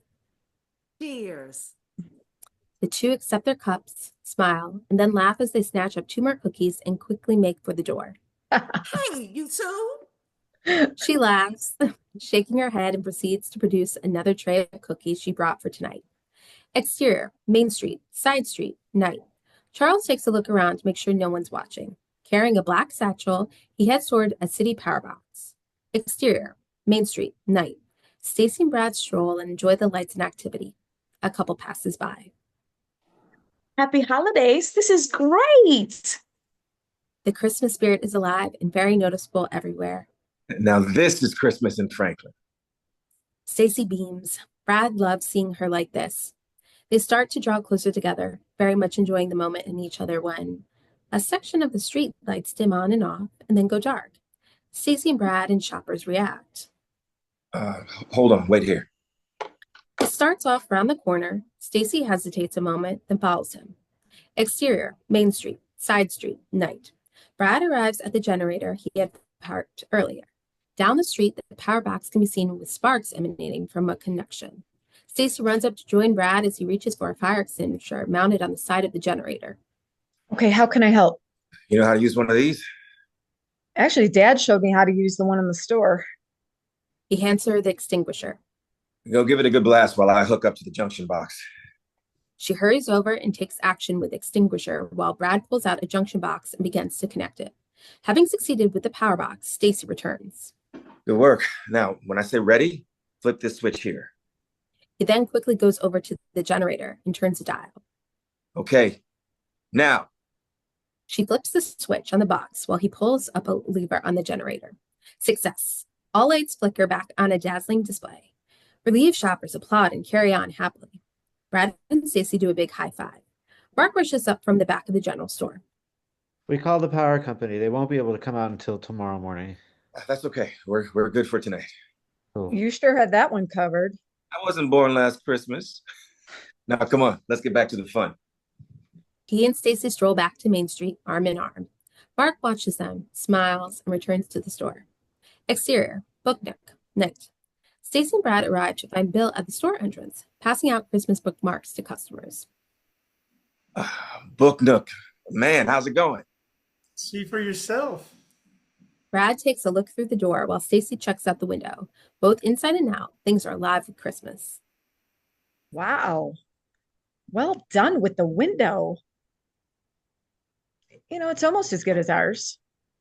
Brad interjects with his own opinion. Yeah, both of your windows are amazing, chock full of Christmas spirit. Let the best man or woman win. Stacy and Bill laugh and shake hands. The fact is, we're all winners this year. You guys, just look around you. As they excitedly look up and down the busy and festive street, Stacy and Brad instinctively hold each other's hand. Well, business calls. As he turns to go inside, he has some parting words. Be sure when you see KATY and any of the others, give them a big shout out for tonight. But I've been going through our budget and target figure. To pull this thing off, we're definitely going to need all 3 event nights to go well. Stacy and Brad gesture their acknowledgement. Stacy, I'm so glad you were able to come this year. We're going to miss you when you go back to New York. He goes inside, and Stacy and Brad stroll back toward the general store. Bill's comment about her return to New York serves as a reminder to both of them. Yeah, speaking of New York, I better hop on that Hathaway assignment. Yeah, I have some things at the workshop to get ready for Wednesday. I'm taking your advice and entering the contest. They reach Stacy's car, and he opens the door. It really is great having you back. She can't help but give him a kiss on the cheek before popping in her car. It's great being back. She closes the door and drives off. He stands there and touches his cheek where she kissed him, watching as she drives slowly up the busy main street. Aunt Mary, who has been watching, comes up to join him. So good together. Yeah, don't get used to it. She's going back to New York after the holidays. Why don't you ask her to stay? I have never seen her so happy as when she is around you. You think so? Yes, and I see the same thing with you. He smiles, and our view ends with a happy sight of people on Main Street. Interior, Aaron House, night. Stacy opens a file labeled New York Gala and pulls out an inspired sketch for a man's suit. Okay, New York, I hope you're ready for this. Stacy Aaron is the name, and fashion is my game. She resumes work on it, but pauses to retrieve a photo of Brad from the Christmas scrapbook. She looks at it, smiles, places it where she can see it, and continues her work. Interior, Rogers barn, night. Brad works on a pinewood Christmas sculpture and seems pleased with it. It's a cool one of Stacy. He hears a whine behind him and turns to see his dog. You like Stacy too, don't you, Rex? Rex wags his tail and gives an approval bark. Brad laughs and returns to his work. Exterior, Rogers barn, night. Snow begins to fall. Solve 2. Exterior, Main Street, day. Snow falls. Stacy pulls up onto Main Street and sees Brad's truck ahead of her. He puts an arm out his window and waves back at her. She honks her horn. As they arrive near the general store, they discover a woman, Mrs. Chase, 30s, with an obvious car problem.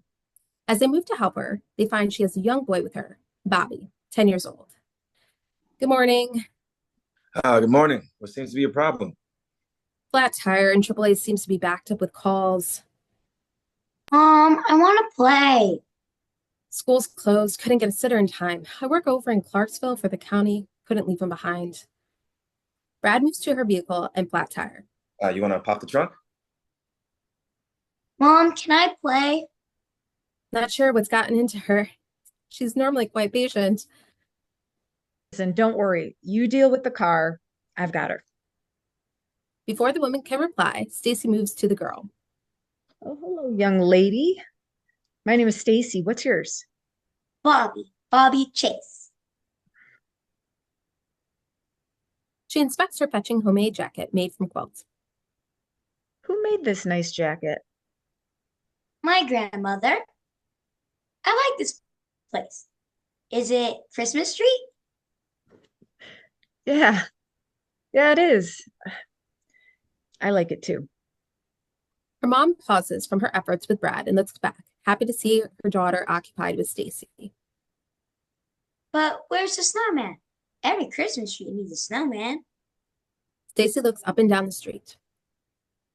You know, that is exactly what's missing. Snowman. They're so friendly. I do too.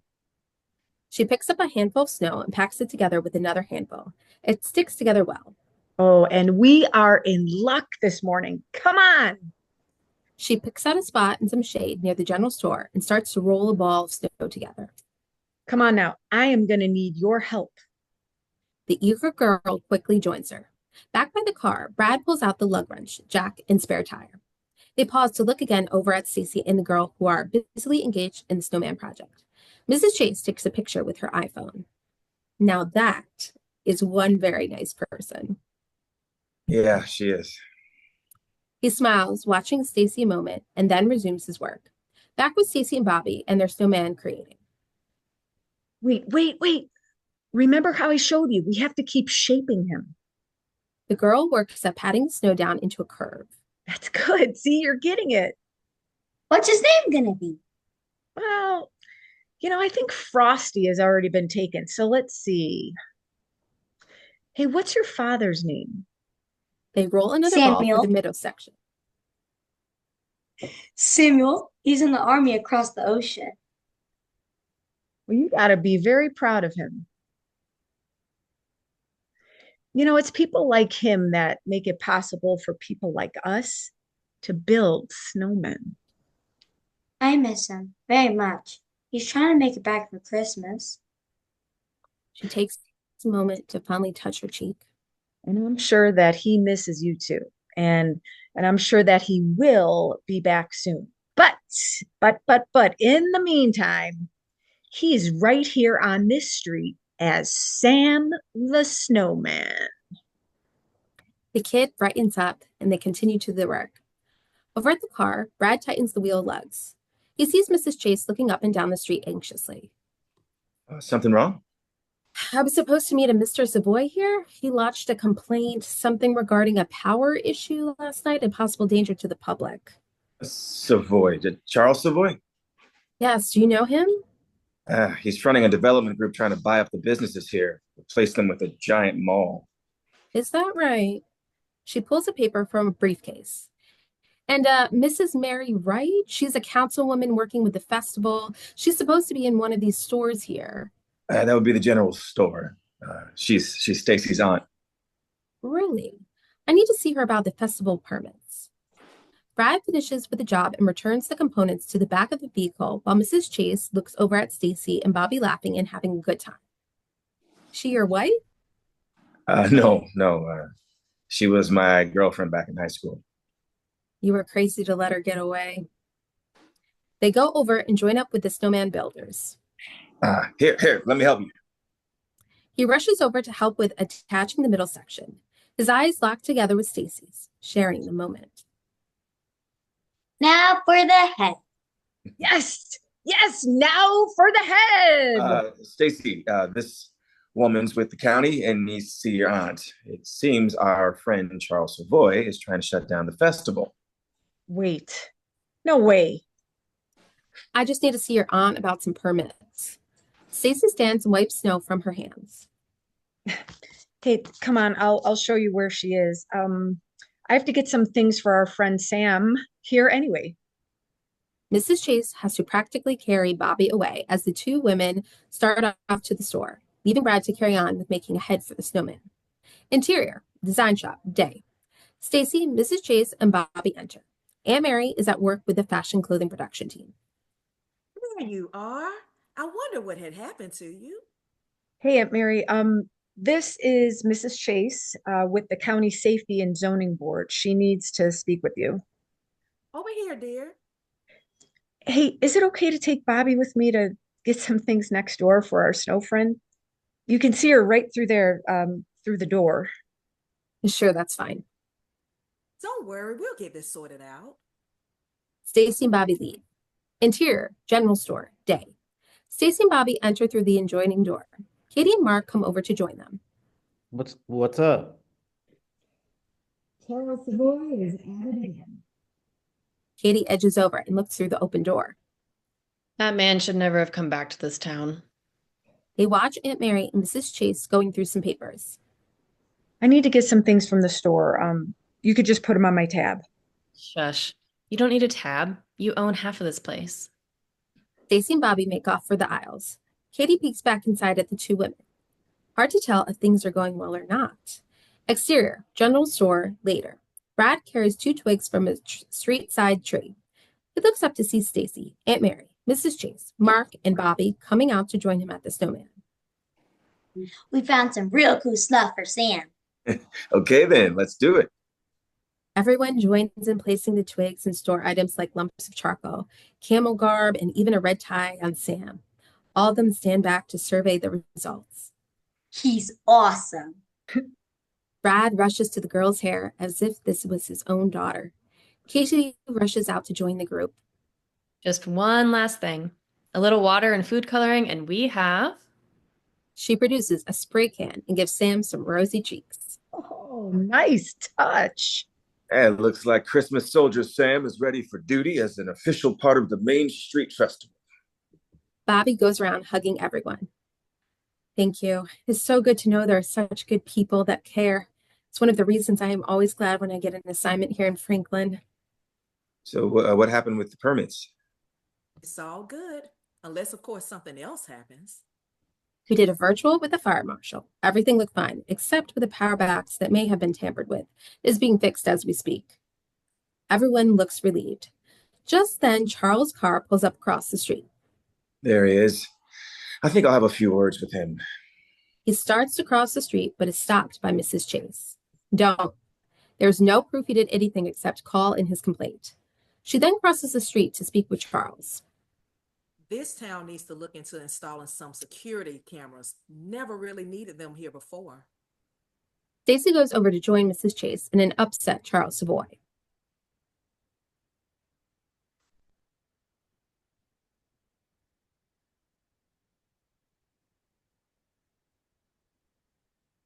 Charles, you're on mute.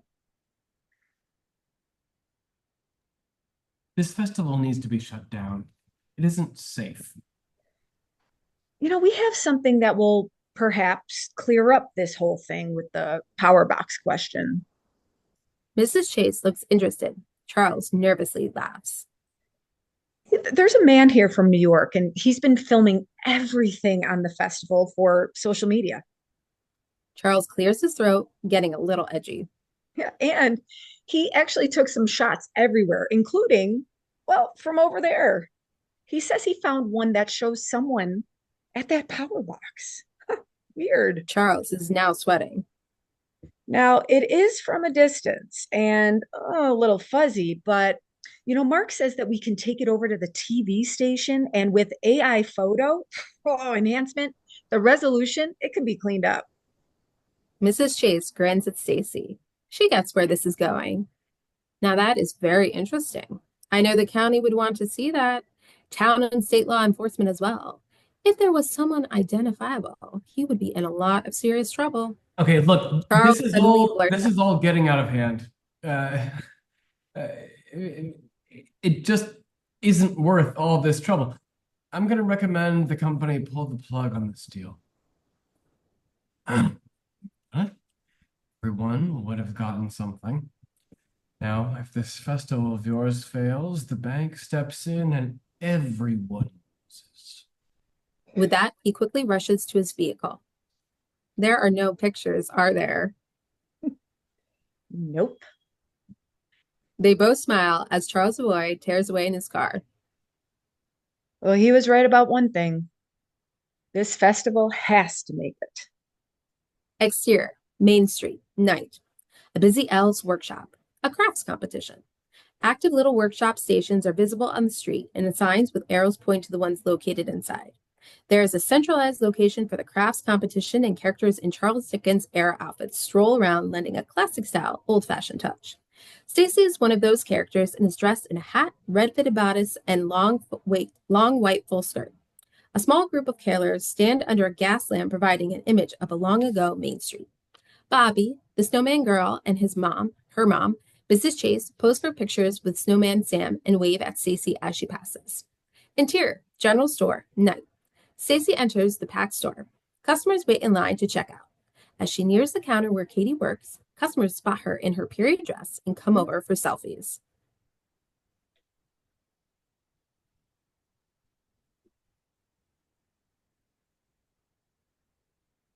Customer, you're on mute.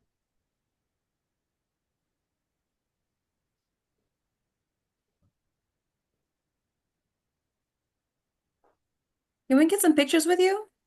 Oh, why, most surely, sir. They grab their pictures and then resume shopping. STACEY moves over to help KATY with a group of customers waiting checkout at the counter. Hey, what happened to Mark? He had to get some things from the back. We're nearly sold out of our Christmas tree ornaments. She smiles and hands the customers a receipt.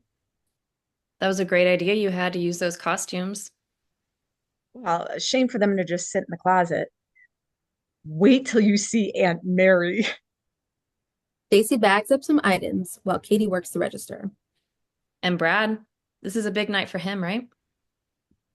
Yeah, I haven't seen him yet. I got tied into doing promotions. I have to say, you and Brad look so amazing when you're together. Well, get a real good look because I'm going to be back to New York after the festival. KATY touches her arm. Do you really have to go? You seem so happy here. STACEY gives her a look. I know. Your career. I get it. Mark returns from the back with some boxes. Well, my lady, look at you. What doth thy evening foretell? Well, I'm pretty sure that's more Shakespeare than Dickens. Shakespeare, Dickens, myself, all of us, classics. STACEY and KATY laugh. Did you see Brad? He was looking for you. I need to go get him. Wait. Before you go, He pulls out his phone. let me grab some pics for my blog. STACEY gives some poses. Listen, I gotta go. She waves and leaves in dramatic fashion as he films. Exterior, Main Street, night. STACEY walks up to where she observes Brad in his wooden sculpture display. It really reveals his love and passion for this town and its culture. She pauses there, happily watching as people compliment Brad and place orders. She moves to join him, and he reacts to her new look. Wow, just like a beautiful heroine in one of those books. She smiles and does a little curtsy. It's so wonderful to see how people are really taken to your work. And I owe it to you. I mean that I'm even doing this. Believe me, you are so talented. One way or another, people would have found out. You haven't seen my latest. He reaches over and unveils the carving he has done of her. It is amazing. This is dedicated to you. STACEY is moved. She brushes away tears as he wraps it and places it in a bag for her. Aunt Mary arrives, also looking cool in a period costume. Now I really do feel left out. Aunt Mary opens the box she carries. Stacy reaches inside and produces a top hat, which she places upon Brad's head. Stacy grins and Aunt Mary gestures that he looks sexy. You've been going at it for some time. Why don't you and Stacy take a break and enjoy yourselves for a while? I'll cover for you. Brad looks to Stacy, who gestures approval. Thanks, Aunt Mary. We won't be too long. No rush. Take your time. Exterior, Main Street, night. Stacy and Brad step out onto the street, brimming with the looks and sounds of Christmas. Montage. Stacy and Brad join a Christmas decoration workshops in progress. The helper comes over to get them started. In a short time, they do produce a Christmas corsage and bow for her, and a Christmas tie and decorative hat ornament for him. Stacy and Brad stroll happily together past store windows. Stacy and Brad join a workshop session on making gingerbread people given by Larry Washington, the owner of the diner. Stacy and Brad are led to some gingerbread figurines and icing and various decorative items, and they have it at it, producing two figures that resemble each other, one even wearing a top hat. Stacy and Brad spy Bobby, Snowman Kid, and her mom, Mrs. Chase, over by the ride set up in the town square. Stacy and Brad ride the Christmas decorated carousel next to Bobby and her mom. They are happy and laughing at one stage act as if it is part of a horse race with each other. Stacy, Brad, and Mrs. Chase wave at Bobby as she rides a lit-up Ferris wheel for kids. Stacy, Brad, Bobby, and her mom are elated when Bobby's father, home on leave for the holidays, appears in a wonderful surprise reunion with his family. There are hugs and kisses and tons of Christmas joy. Stacy and Brad wave as the reunited family go off to celebrate. End of montage. Brad buys a couple of Christmas-decorated cotton candies from a cheerful-looking food stand. Together, he and Stacy pause, looking over at the reunited family on the carousel.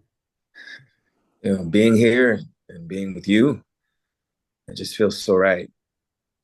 Kind of like our old times, only better. She smiles and her eyes shine, but then a bit of conflict appears on her face. Sorry, I hope I didn't spoil anything. She nods, smiling again. She takes one of his hands and kisses it. An announcement booms over the loudspeaker. All right, folks, the winners of the Arts and Crafts contest are about to be announced on stage. Let's go! They hurry off toward the designated area. The view travels over the Ferris wheel where Bobby and her parents laugh, then dissolves to exterior, gazebo, stage area, night. A smiling woman participant steps down from the stage carrying a prize ribbon and a wrapped Christmas present. Aunt Mary stands at the speaker podium and table with prizes. Besides her are three judges. Let's hear it again for Liz Witzel. Applause. And now for our final prize of the evening. She opens an envelope and breaks into a smile. The winner is me. Everyone looks around confused. Just kidding. The actual winner is our very own beloved town carpenter and very talented artist, Mr. Brad Rogers. Lots of loud applause and jubilant reactions from Brad, Stacy, Katie, Mark, Bobby, and her parents. Brad steps up on stage, shakes hands with the judges, and accepts his ribbon and Christmas-wrapped prize. Stacy applauds like crazy. Wow. Thank you so much, guys. Thank you, judges. I guess this really is Christmas. More cheers. A shout out to everyone involved with the Main Street Christmas Festival, which is so great to have back this year. Loud responses of approval and agreement. And to a very special woman who encouraged me to enter this contest, Stacey Aaron, who also designed the wonderful period costumes. He gestures over to where Stacy stands and more applause ensues. Aunt Mary takes over. Well, that concludes tonight's Arts and Crafts contest. But remember, the shops are still open with lots of Christmas bargains going on. And the workshops are still happening for anyone interested. One of the fashion project workers rushes up and whispers something into Stacy's ear. And don't forget to come out here on Saturday when Santa himself will be appearing with gifts for all the kids, followed by a really great Christmas fashion bash with designs produced by a rising star in the fashion world. Brad is surrounded by people giving accolades and asking questions. He glances around. There's no sign of Stacy. Exterior, Main Street, night. Stacy walks briskly up the sidewalk when Brad rushes up. Do you have to go right now? I think there's going to be a party over at Larry's. Now, there's a problem now with the clothes for the fashion show. It seems the outfits that were farmed out won't arrive in time. Is there any way I can help? No, no, it's something that I'm gonna have to solve. You go enjoy yourself. You've earned it. She turns to go. Thanks. Thanks for being the person you are, Stacey Aaron. She squeezes his hand, lingering, wanting more, then heads up the street as he watches her leave. Interior, design workshop, night. Stacy enters and looks around. There's a lonely place peopled only by mannequins. Some wear completed or partially completed outfits, and some with nothing at all. She reads a note from the out-of-town supplier. Setbacks caused delays. Cannot deliver in time. She then moves to what is left of their fabrics and materials. She hears the door open and close. Aunt Mary appears. I'm afraid there's not much there, and there wouldn't be enough time now anyway. No, we have to try. Just then, Stacy gets a text. Oh, it's my boss from New York. This late? Stacy goes to the laptop on her design table and opens it. She responds to the phone text by sending a fashion design file labeled as Hathaway to her boss. Cynthia Hathaway, protecting herself. What is she like? She's actually quite a cool lady. Been through a lot. But when you own a high-level company like that, I guess it comes with a lot of tough decisions that you got to make. Another flashing notice appears on the computer screen. Mark's blog. She flips to it. There are promotions for the festival, and one contains the picture Brad took of her helping Bobby build the snowman. Take a look. Aunt Mary takes a closer look at the photo and then follows Stacy, who's already headed for the connecting door. Interior, general store, night. Stacy moves through the store, followed by Aunt Mary. She heads up a store aisle and starts going through the quilts and quilt materials, along with other materials for curtains and homespun items located there. Brad, Mark, and Katie enter the store and join them. What are you doing here? There must be something I can do to help. Yeah, count us in too. Stacy smiles, as does Aunt Mary. Thank you. She begins to pull out materials from the shelves. Look, we can use these fabrics here. Very short on outfits for the show. Brad rushes for a shopping cart while the others collect materials and other items like sewing threads and buttons. As they work, the view focuses on the store's clock. Interior, design shop, night. The clock now reveals it's a few hours later. They are completed sketches and ones in progress. Stacy also does some hands-on work with apparel taking shape. Aunt Mary, Katie, and Mark also work and show Brad how he can help as well. However, they all look tired and exhausted. Okay, guys, it is time for everyone to go home. There's a lot to be done tomorrow. Everyone realizes she's right and heads for the door. Exterior, Main Street, night. Brad closes Stacy's car door for her and steps back on the curb as she pulls away. Mary, Katie, and Mark are also there. So, what do you think? The other three exchange looks. Even with all everyone is doing, there is no way to have enough outfits to carry a full show.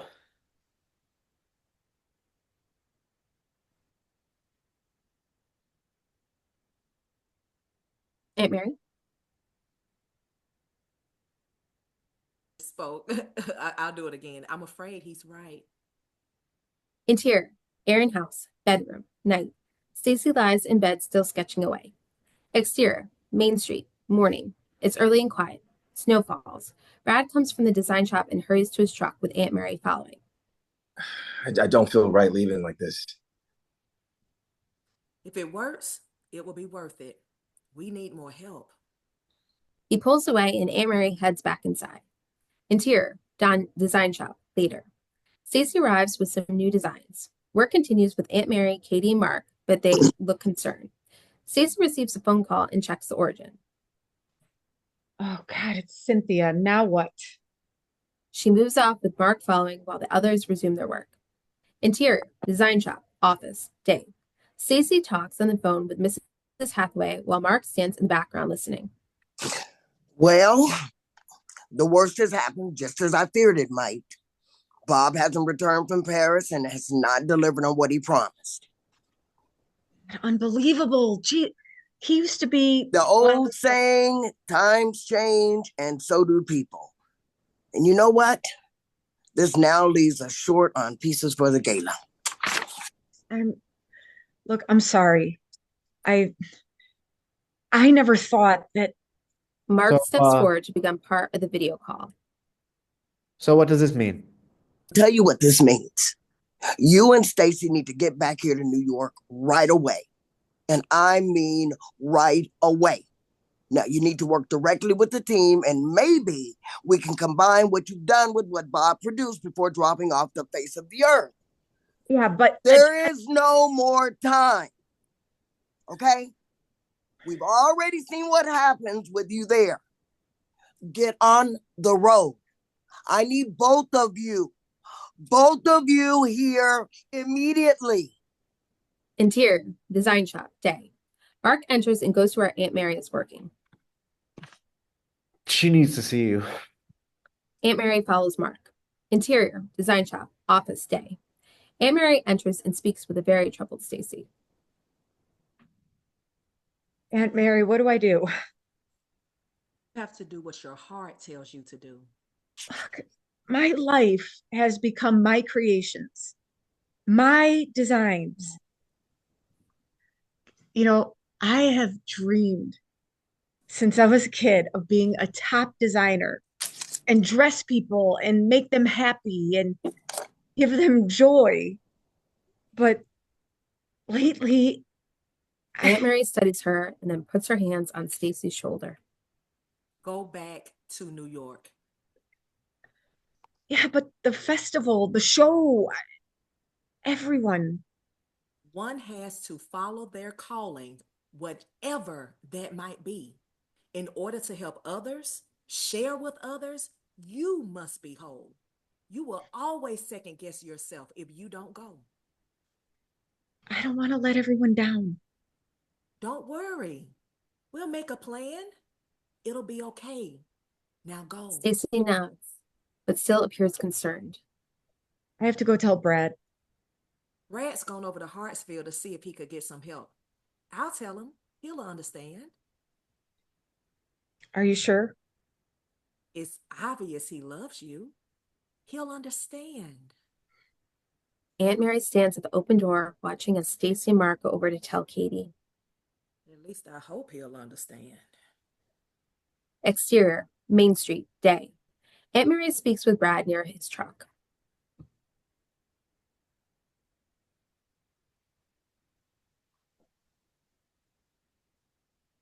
What?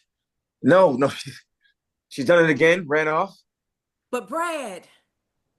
He hops in his truck and starts off like to try to catch up with STACEY, but a short way up the road, he stops. Exterior highway from Franklin, day. Mark drives and STACEY sits in the passenger seat of her hastily packed car. She is still very troubled. They pass the road sign for Franklin facing the other way. Interior general store, day. Brad, KATY, Aunt Mary, and Bill stand at the counter. The festival's been doing great, but we need this last night to hit our goal. No STACEY, no Mark, no clothes. Not looking good, no sir. He leaves, shaking his head. Aunt Mary places a hand on Brad's shoulder. Not the time to hang our heads and give up. KATY has come over to join them. What now? We have some outfits. We'll put our best effort out there tomorrow night and see what happens. You with us? He nods. Exterior, New York City, evening. New York skyline. Interior, 7th Avenue building. Design room, evening. STACEY, Mark, and Cynthia inspect the outfits. Wow, this was a big mistake. Letting me go to Franklin? No, not running with you in the first place. I mean, your pieces are inspired. STACEY again looks at the displayed clothes. Yeah, but there's no real flow with having the two together. Mine are like old-fashioned modern with a nod to Christmas, and his are like Paris Nouveau. I agree with you. But what choice do we have? Cynthia inspects a small Christmas angel worked into one of Stacy's designs. Kind of sad. I can't even remember the last time I even really got to enjoy Christmas. It can truly be wonderful. Yeah. Yes, it can. He snaps out of it and gets back to business. But anyway, we've got to make this happen. The internet sales from this show are always huge in this holiday time slot. As she exits the room, she pauses. We have until tomorrow night. I'll be in my office. Stacy continues to inspect the displayed fashion apparel. Well, like Cynthia says, what choice do we have? She walks over to a table and sits on it, her gaze going to the carving Brad had made of her that she had placed there. I recognize that faraway look. Let me guess. Franklin? God, I feel awful about that. Maybe they will still like your garments in this gala, even if the whole concept doesn't work. Perhaps all is not lost. He comes over and sits down beside her. Somehow, it just doesn't feel like it. I know. Franklin and those people there, like your sister, are really very special. Look like you were taken with KATY. He turns to face Stacy. What do you mean were? Huh? Are. Okay? We talked and she plans to come visit me here. What? Wait. My sister said that she's going to come to New York? Uh-huh. He nods and smiles. It's a shame the whole town couldn't be magically transported here like in some fantasy movie. Become like some new district of the city. She laughs. It wouldn't be the same. Suddenly something hits her. She hops up from the table. Wait, this is just an internet event, right? I mean, all sales generated by it. That's right. So what? Stacy flies at the door. Interior, Cynthia's office. Evening. Cynthia sits back at her desk when there is a knock at her door. Yes, come in. Mrs. Stacy Hathaway enters enthusiastically. Mrs. Hathaway, can I ask you something? Exterior, RODGERS barn, day. A rooster crows as KATY arrives. Interior, RODGERS barn, day. Brad attaches what looks like an artificial black smokestack to the hood of his crew cab truck. KATY enters. Oh, hi, KATY. You gonna have that finished in time? It'll be up and running. She comes over to him. Kind of lonely without Mark and Stacy, right? I guess I thought it was going to be different this time. Yeah, me too. But I can tell you one thing. I know my sister, and I really know she loves you. He looks unsure. I better get out of your way. She starts towards the exit. I sure hope it goes well tonight. So much is riding on this. It's Christmas. Anything's possible. She leaves. He steels himself and carries on. Exterior, Main Street, dusk. People move along the street, all in high spirits and heightened anticipation. Kids line up waiting for Santa to arrive. Down the street, there's cheering, and Brad's pickup truck, made up to look like a locomotive, appears with him driving as an elf. In the bed of the pickup are two people dressed up as reindeer, who comically wave to people. Being pulled behind is a wheeled sleigh with Santa on board. Riding alongside are the teens on their lit electric scooters, dressed as elves. And here he is, the man of the hour. Correction, the man of the season. Let's hear it for Santa. On board the sleigh are Bill, Santa, and a large bag full of small wrapped presents. Santa exits the sleigh, does a little merry dance with the elves, and then moves to a large lit chair near the big Christmas tree. Ho, ho, ho. And where are all of Santa's little helpers? Kids line up to see him assisted by the scooter elves. Brad stands nearby. Aunt Mary joins him. Always thought you had a bit of an elf in you. Guilty as charged. He reaches over and appears to pull a candy cane out from her ear. She snatches it away and starts to eat it. The kids go on by one to Santa, sit on his knee, and receive presents from him. They have a great time, including Bobby, who waves at her mom and dad. It looks like a very good turnout. The blog and word of mouth. Let's hope the fashion show can deliver. It's very scaled down, but we have some quality pieces. We need to remain positive. We've come this far. A loud horn sounds. A large semi-truck and 2 vans pull up to a stop near the fashion show staging area. What in the world? The back of the truck opens and a ramp lowers. People from one van begin to hurry in and out of the truck, carrying all sorts of equipment and display items to the stage. Then from the other van, a TV crew disembark and begin to set up near the stage. What is going on? As she and Brad move closer, they see the vehicles have New York plates. KATY comes over to join them. What is this? A limo arrives and out steps STACEY, Mark, Olivia Vincent, the supermodel, and Cynthia Hathaway. My God. Brad's heart leaps into his throat. KATY is ecstatic too. We've brought New York to Main Street.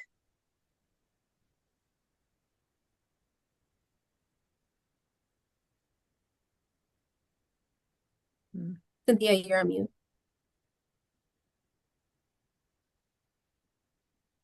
And the resulting revenues will be divided evenly. So guys, this is my boss. The group reacts. Welcome. STACEY has told us all about you. Oh, so I'm still allowed in town? They all laugh. Welcome and Merry Christmas.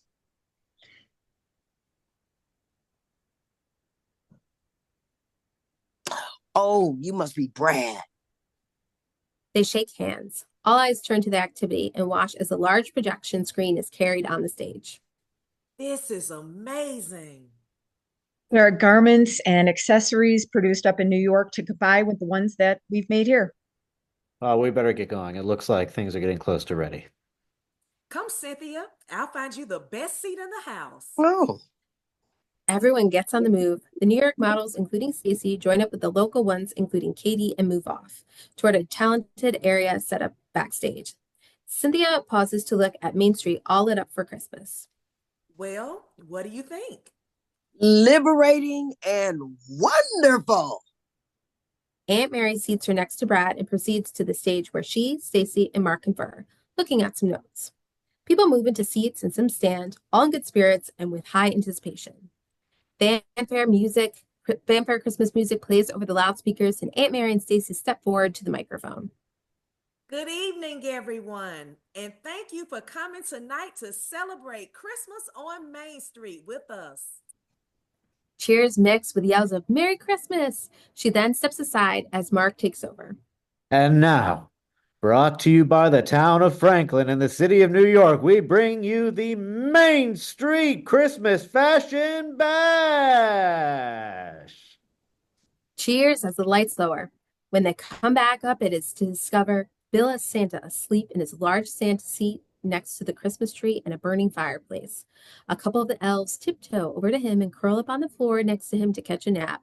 The large screen suspended above the stage helps to tie in the dreamlike approach by showing a split screen of Santa and elves napping and the coming and going of the fashion models. Intermittent old-fashioned Christmas images are also shown.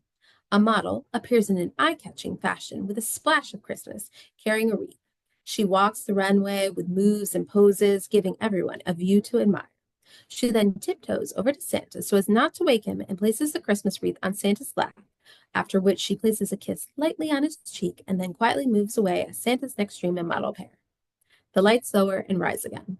Male model appears in a tailored suit with a dash of Christmas. He models it and then very quietly takes off the Christmas scarf he wears and places it over Santa's shoulders, straightens Santa's cap a little, and then exits quietly.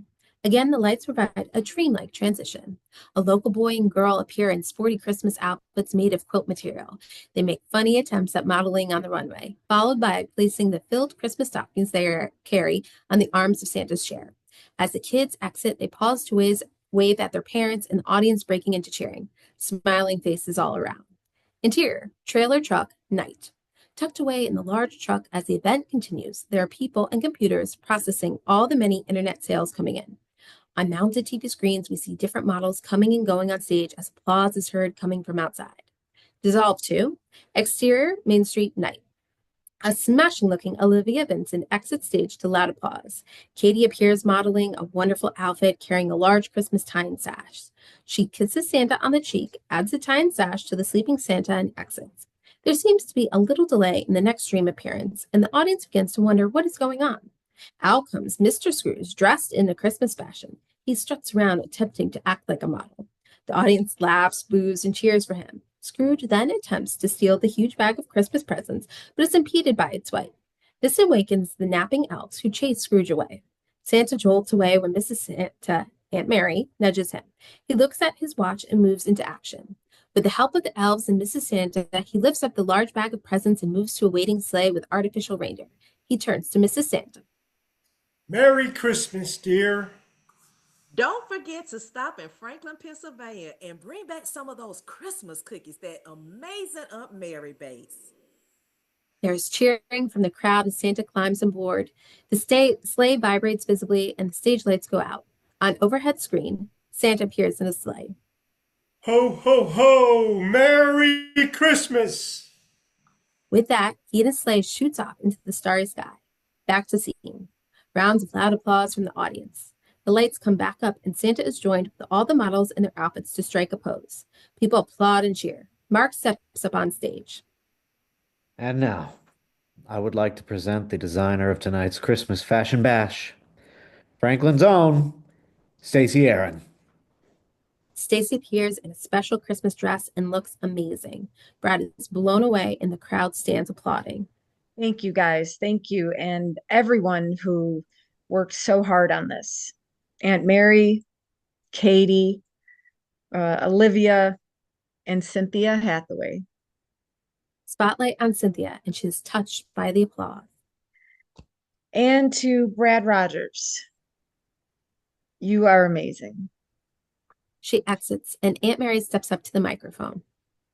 And we have one more festival presentation to make, and that is this year's winner for Best Store Window Decorations. Mark steps up and hands her an envelope, which she opens. It seems there's a tie this year. The winners are Bill Preston for the Book Nook and KATY Aaron for the Aaron General Store. KATY and Bill, Santa, Preston come over to accept their large framed blue ribbons and prizes to lots of cheering. This concludes the special events for this year's Main Street Christmas Festival, but the stores are still open and there is plenty of cocoa and cookies for everyone. The people on stage celebrate. Bill, Santa Preston, seems to be cozying up to Cynthia Hathaway. Olivia Vincent is mobbed by autograph seekers, and KATY and Mark kiss. STACEY returns with a beautiful little figurine of a Christmas angel and presents it to Cynthia. It belonged to my mom. I thought you might like to have it. Cynthia does the unthinkable and hugs STACEY. Merry Christmas. Bill brings cocoa for Cynthia, and as STACEY moves away, Mark comes rushing up to her with his smartphone. You're not going to believe this. He turns the screen towards STACEY and is Robert Lafleur, the missing in action fashion designer. Bonjour, mon ami. I am over in Paris. I just wanted you to know that I got the show on the internet. He breaks into a smile and lifts a glass of champagne. The collection was inspired. You mean for an American? I mean, I'm working over here now for a top design house. Anytime you care to come over, I'll see you're hired. Well, thank you, but I have other plans.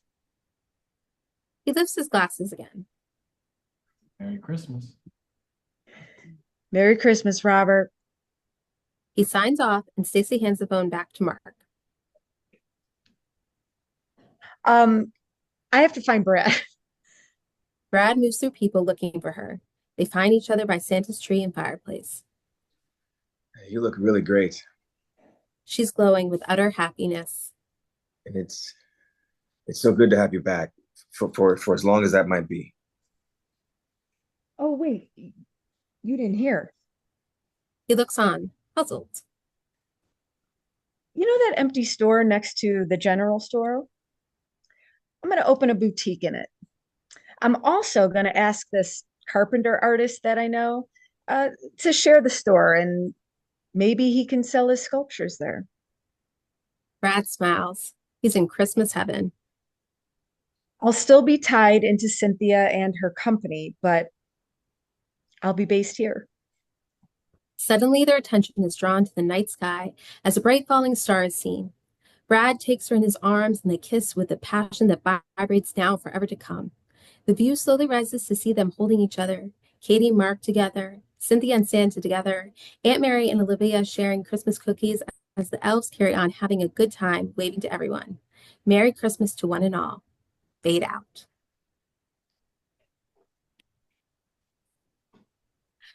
Yay! Very nice, everyone. Very nice. Thank you for all of your hard work and preparing your roles. I could tell a lot of you, especially those of you that I've seen multiple times, have improved in their reading as, you know, as time has progressed. So well done. I'm very proud of you. So you guys have watched Hallmark movies, yeah? You can unmute. This is an open conversation, okay? How did you feel that this script read in comparison to Hallmark type movies that you guys see on TV? What pros, cons, weaknesses, strengths? Alexander, I saw your hand go up. I think it was right on spot with how the holiday movies go. I mean, it's usually the traditional big executive is going to come from her higher job to the small town that she grew up in to try and save mom and dad's business or the town in itself. You know, I think it was really good. I mean, the way the holiday films go, they, even if it's not that kind of a story, they usually all go the same, you know, and everybody's real cheery. And it's just a feel good movie to make you sentimental, and I think it was really on cue with that. Yeah, Christmas, the Hallmark Christmas movies, they're not meant to be surprising in many ways. People turn into them because they know they're going to get a heartwarming, happy ending fairy tale story during the holidays. For the generally, I would say like 95% of them. Then of course you've got, I know I saw a Christmas movie being released Christmas Day, like a horror film. So you got your objectors, but you know, typical Hallmark Christmas movie, that is the formula. It's very formulaic. So I did catch that and thought that that was spot on. Good job, Alexander. Who else has some thoughts? I There's no wrong agree with answers. Jump in. Alexander. I feel like he was spot on with that. It definitely gives the typical Hallmark movie, like you said, no surprises. You know, the big executive comes back to the store, but it was so warm and fuzzy. I just really loved embodying Aunt Mary, and I was just right there with them in the town, cheering them on for this fashion show, and so I just really loved it. Sure, good job. Who? Yeah, I think you were right. What we kind of talked about before, Ashley, in that, like you were kind of saying, I think some of the stakes should have maybe been a little bit higher. Like it almost seemed, and I know it's Hallmark land, and I get it, but it almost seemed just too like, oh, here's my boss. There's a big show. Oh no, I have to go back home. Oh, okay, we'll work it out. And then you know what I mean? So I kind of think things just, you know, worked out a little too easy. So like you were saying, if the stakes were a little higher in some of those situations for Stacey, I think it would have been a little more interesting, and you know what I mean, to see where her character would have gone, to make it, you know, to give her those stakes where it's like, no, you can't leave, or it's New York, or it's your little town, or you know, and see how she would have kind of reacted and made it happen then, you know, if the stakes were a little higher. Right, I agree. I think that a lot of times when we're watching a movie, we want to see how they overcome the issues, right? And then, of course, we know it's a Hallmark movie, so we know that they're going to succeed. We just don't know how they're going to succeed, right? And so, my biggest issue with this script is that every little obstacle was like, poof, it's done. I'm like, well, like that's the interesting part to me is to watch them overcome these obstacles. So I took a bunch of notes on how I think we could judge that up. Who has some ideas of how we could have raised the stakes in the script?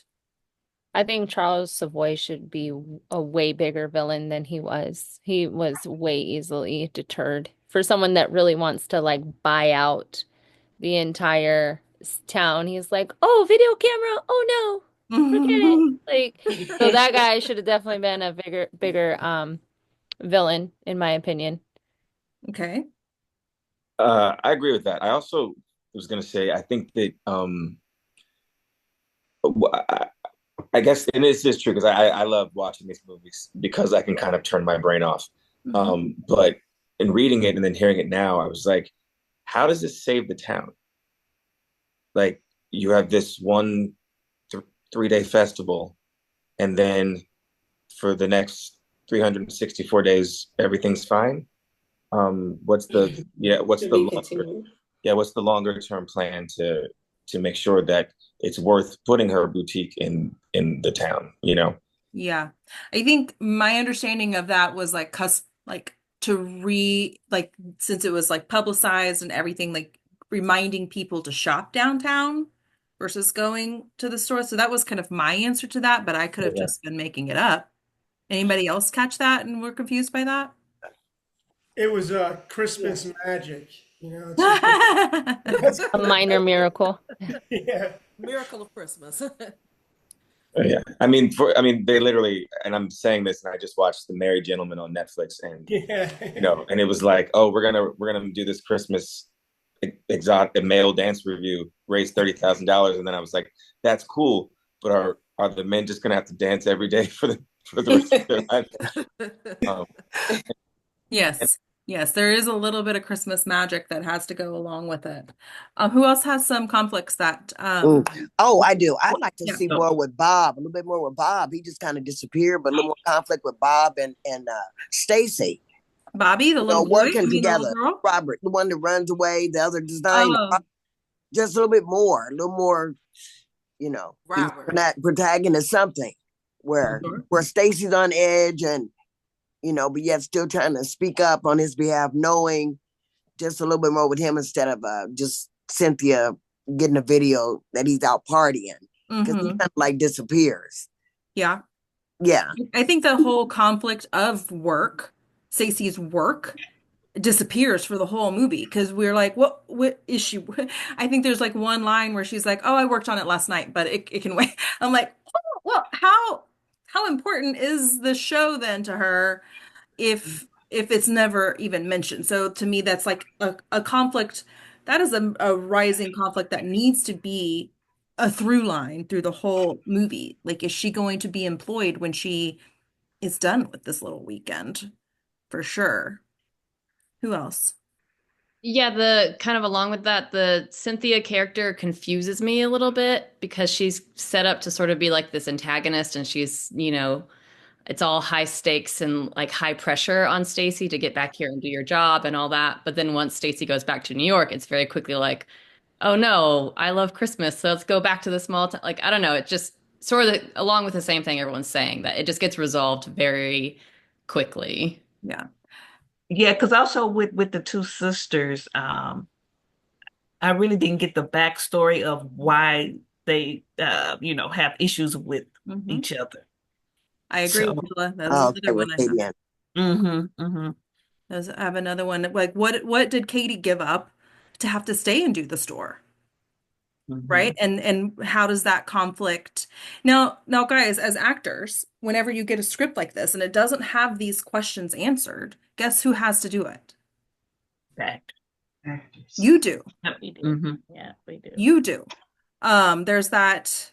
I swear I mention this every time, but like there's this saying, I think it's Nicholson that said I had a very long career because I'm a damn good writer, right? And that doesn't mean that he has to write his own scripts. It means that when he sees a script with holes in it, he knows how to fill it in. When he sees a script that is brilliant, he knows it because he's a good writer. So you've got to be able to fill in these conflicts. So Caroline, when you're filling this role of KATY in, you have to decide, like, why is there this animosity towards STACEY? Is it just because she left? Like, that doesn't mean, I mean, that sounds a little too shallow. It needs to be something else, even if it never gets written into the script. KATY, that has to have happened somewhere. Who else has some conflicts that they think that could have been more robust? Well, definitely. I mean, Brad, you're this good, handsome, small town guy. He's, I'm sure, got a lady or something. It's just too easy for STACEY to just come on in. Yes, he could have feelings for her when he sees her. Obviously, they've had a history, but maybe he's got a girl that he's very serious with, and she's a good girl, and she's smart and beautiful, and he does love her. That's a conflict right there. Yep. It was just too easy for him to just, he seemed kind of wussy, like not wussy. I was thinking maybe he had an affair with, maybe him and KATY had an affair, or they got together. Oh, there we go. That's what I thought initially, until I found out that she just left because she wanted to go and pursue a career. But that's what I thought had happened. I feel like the Mark and STACEY and Brad faux triangle could have lasted longer, right? Because if Brad thinks that STACEY's involved with Mark for longer, and Mark is flirting with KATY for longer, there's a huge conflict for Brad right there. It could have at least been into Act 3 rather than like, well, let's fix it. Next scene, fixed, yeah. Right? And that could have, I think, given rise to some complications. What about Aunt Mary? What about some conflicts for Aunt Mary? I mean, I loved real quick. I loved Monique's Aunt Mary. I feel like she me too. And Aunt Mary in her house, in her family, she knows the person, and she brought her to life. So I love Monique's Aunt Mary. I did too. I do think that there needs to be some sort of conflict. How do y'all feel about that injury that never gets mentioned again? You know what I was thinking, Ashley? Yeah. For me, when I was portraying Aunt Mary, I was trying to get her background story because, like you said, there are holes there. Like, we don't know how she was injured. But for me, as I'm coming out of a season of caregiving for my parents, I know how older people can feel lonely, and so that's what I wanted to bring to Aunt Mary. But I feel like that could have been some backstory, like, because she was so happy to see KATY and the her nieces, and so it was like, what was her backstory? I would have loved to see that, and I would have loved to see the parents' backstory too. How did they get into the car accident? It was just mentioned they got into this car accident, they both got killed, but it was just mentioned once. Yeah, I mean, I think there's only so much story you can tell, right? But I think that if Mary's injury or something is more high stake, then it makes a lot more sense for her to be this little matchmaker that she seems to be. Yeah. And that's how I felt too. Like, this is the only, with KATY and I, this is like our only family that we have left. And that's why I figured the first time that I come back in town and I see her and I see that she's got a cane, the first thing that I'm worried, I mean, that sends like, oh my God, is she okay? I love her so much. She's like my mom, she's like a mom figure to me now. And if I lose her, I'm going to be, you know what I mean? It's just me and KATY, and it's heartbreaking. So it was hard to see her struggle a little bit when she was walking. And so a little bit more of that high stakes would have been really good for KATY. I feel like what if something had happened to Aunt Mary that called STACEY home? Right. And then she finds out about the store being in foreclosure and maybe the house is mortgaged, right? Like, I think because, and I spoke with this with Sandra on her auditions, like, so Stacey's never really mentioned the store before. Then all of a sudden, the biggest show of her life, she's gonna choose the store over like it didn't all make sense. And now, of course, I'll have a conversation with Art and he's actually gonna watch this. By the way, he did say, yay, thank you for all of you. He was like, thank you for doing this. I'm so excited to watch it. I wish I could have been there. So yeah, anyway, he is gonna watch it back. But I think that some sort of higher stakes conflict to get her to Franklin, and then we see that it's more than that, right? And fold it. Yeah. Anybody else have some thoughts about the overarch of the script?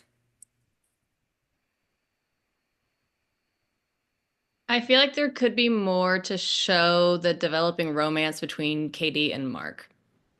I don't feel like there was a ton of, they really didn't even have a ton of scenes together. It was kind of more, we were just like told, like, oh, there's a budding romance, or other people referenced it. But I don't think the two of them were really together very much to actually see it happening. Yeah. And then all of a sudden she's going to go to New York and visit him when she's never visited her sister for the past 12 years. Right. I was like, oh, that stings from somebody that moved away from the family and nobody has ever come to visit her. I'd like to know a little bit more about Cynthia, why she stopped celebrating Christmas. Apparently she got hurt later. I mean, I'd like to, I would like to see a scene with Stacy and Cynthia talking on a deeper level as it progressed, so that Stacy, of course, would understand why Cynthia was who she was, because Bob was telling her, oh, she's never had anything in her office for Christmas here or whatever. So that's what I'd like to. I think that could have all come out too if we had this overarching conflict of the job, right? Anytime we had a conversation with Stacy and Cynthia and Mark, like new things could have been dripped in. So, when we're shooting these movies, some of you have been on feature sets before, but you know that we don't shoot this in order, right? It's not like a play where we get to show up, and do this start to finish every night. So when you're looking at your story arcs, where can you find little moments to be able to pull out scenes? So if you get a call sheet tonight that says, okay, tomorrow we're shooting scenes 10, 25, 36, and 1 in that order, right? Are you going to be able to pull that scene and know exactly where your story is in that journey? Does that make sense? Does that question make sense to you guys? Yeah. So how do you do that? Does anybody have any ideas on how you might do that? In my experienced actors can pop in and give some tips if you want. Is this where like just knowing so much about your character and having knowing, like being that character, knowing whatever obstacle they're going to deal with that day, like how they would respond to it? Is that kind of in line with? Yes. Okay. You would need to know. So in your script, this is just the first run through, right? With the whole thing. Hopefully, as you're reading through and you're doing that, you're reading it as a book, as a story, you can start taking notes through your script of where something big happens. Oh, this just happened right before this scene. Or, oh, this is about to happen and I have to get ready for it. Or 3 days to the event, or something like that in your notes. And as you're breaking down your script and reading it, your notes will start to fill in more and more and more and more and more. Okay, in your script. All right. Then when you get your call sheet, you can turn to your page, whatever scene number it is, and you can pull that scene out and make notes for your day. Okay, scene 1, this is scene 1, right? It's the beginning of the story. So you got to go into your backstory, and you have to know where are you in your relationships, and you can start to put that homework together so that when you show up on set, you can get into that mental space. Then you're in scene 20 now. Okay. Where are you in scene 20? Is it day 3 of the movie? What has happened so far? And making little bullet points and little notes so that you know exactly where you are when you pull that scene up can be really, really helpful for you to remember where you are in your story arc. Okay. Because you may have the last scene where everybody's happy and go lucky, the very first thing, and then very next thing is there's conflict, right? And you have to, it's backwards. So you have to be able to take those moments and never say this word, compartmentalize, compartmentalize everything, right? And put it in this little box. Okay, this just happened. And while they're doing the lights and everything, you can prepare. This has happened, this has happened, this has happened. This is where we are. This has not happened. Sometimes you have to like put it in your head, like, we don't know that Charles has sabotaged the event yet, right? All of those little things, and making little notes in like on an index card or in your script, little insert pages, post-its, right? Stuff like that can help you be where you need to be. Does that make sense? Yeah. Yeah, you have to be in the emotional state of where he is at that moment, he or she. And you like you said about he doesn't know what happened in a couple scenes ahead, so you can't have that in your mind. You have to be in this state of mind that you're in that scene right there, without the knowledge of what's in the future. Yeah, you could have some stuff from the past that has affected how he's going to react, the character, but like you see, just compartmentalize and just be in that scene at that moment. Yeah. The more notes you can take in your script as you realize things, right, the better. That way, because yes, we got it all in our head. Yes, we have all of this imagination happening, but as you're realizing things, and do it in pencil because it will change as you learn more. You're like, oh, this is what that means, right? And you can erase and rewrite it. But that way, when you're called to set and now you know the shooting order of your day, you can pull that out. Okay. Yeah. Also, speaking of scene numbers, you said scene numbers earlier. I did notice maybe Art would want to go through this, and he needs to put scene numbers in. Yeah. And for some of the scenes, there are breaks within the scene that don't exist that would need to exist for filming. Yeah. That would also be something he should look into.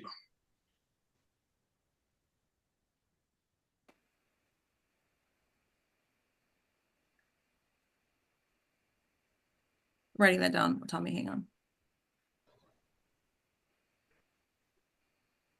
So yeah, what Tommy is mentioning is, as a producer, when you go in, and you can do this as an actor, is breaking down breaking down your scenes. Okay.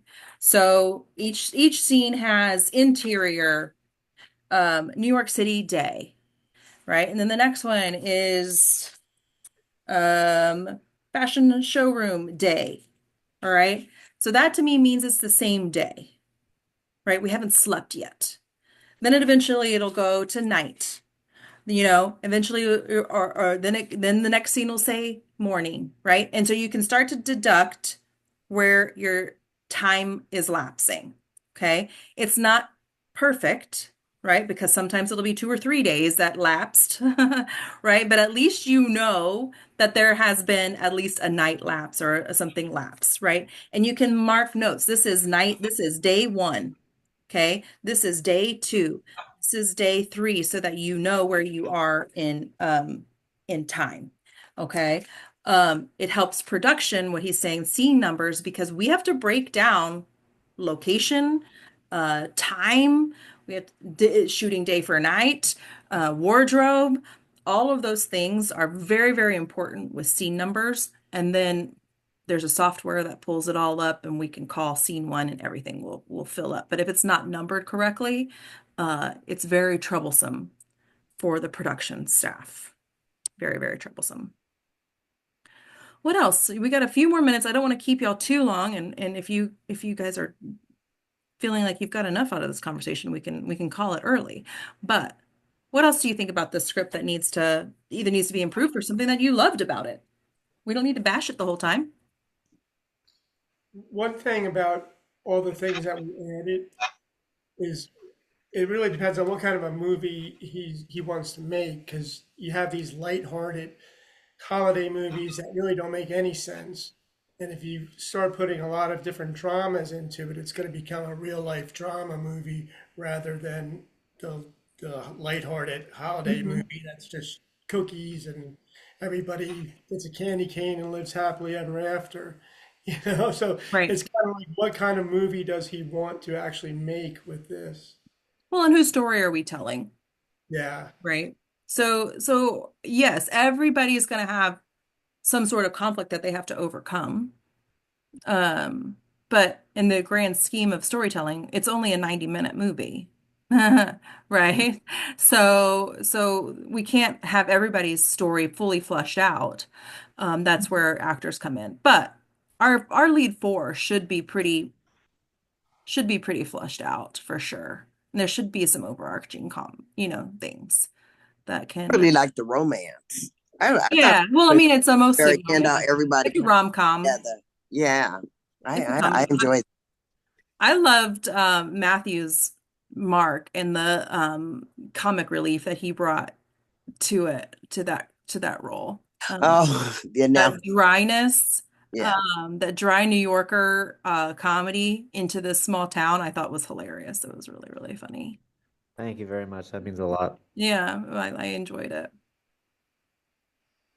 Okay, so this movie has not been cast yet. Okay, it's in production movie.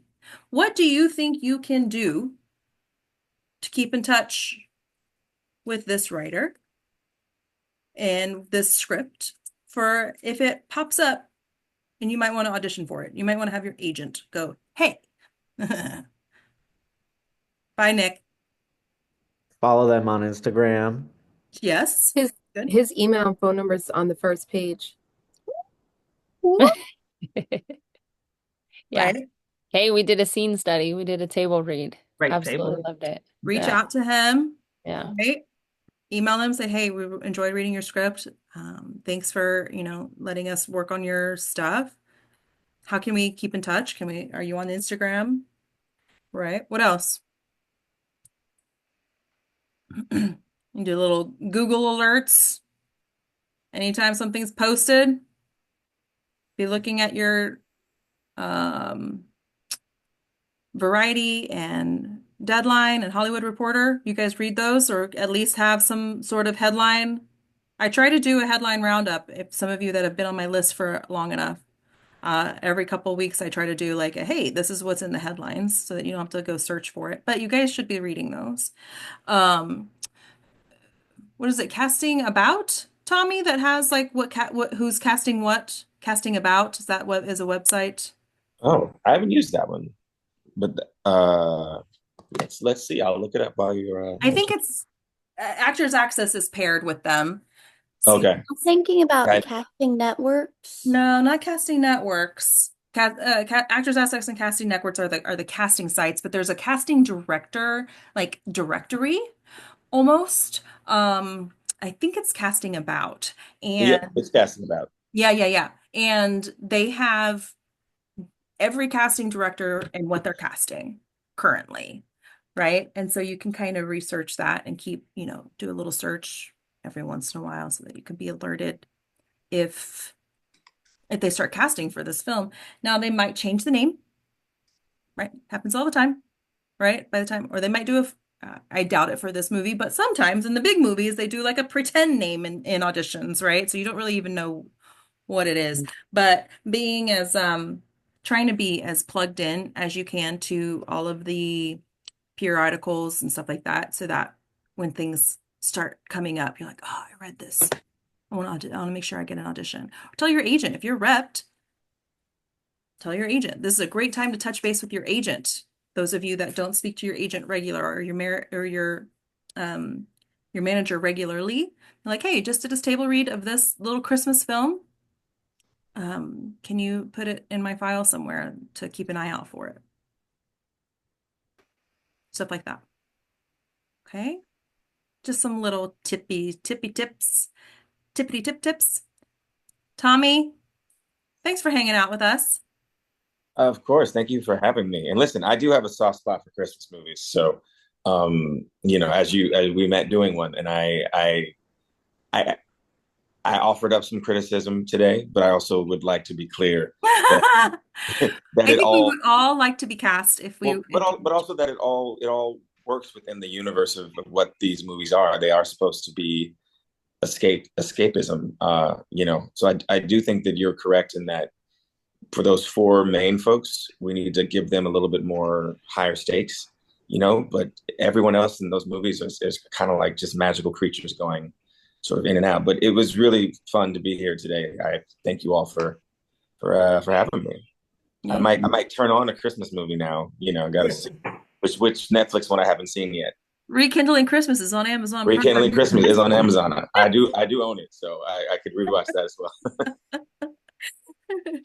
All right, you guys. I'm happy to continue answering any questions, but I think that's it.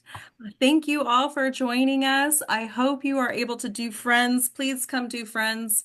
Even if you don't think you're right for it, just try for it. Try to make your own character, right? This is a famous show. I'm not looking for another Phoebe, another Monica, another Rachel, or Jennifer Aniston, or, I'm looking for your version of it. If this was a very first time that you saw a breakdown for these characters, how would you do it? It's your chance to play, and then it's your chance to study a pilot that clearly made people a lot of money. So let's study those kinds of pilots, shall we? Because I would like to be in one. More of this, please, universe. So let's study it. Take a look at Friends, and I hope to see you guys there. All right. Thank you so Thank much. you. You're welcome. Good job, Bye. Bye, guys. See you guys around. Good night. All right. Good Bye. night. Bye. Merry Christmas. Merry Christmas. Happy holidays. Bye.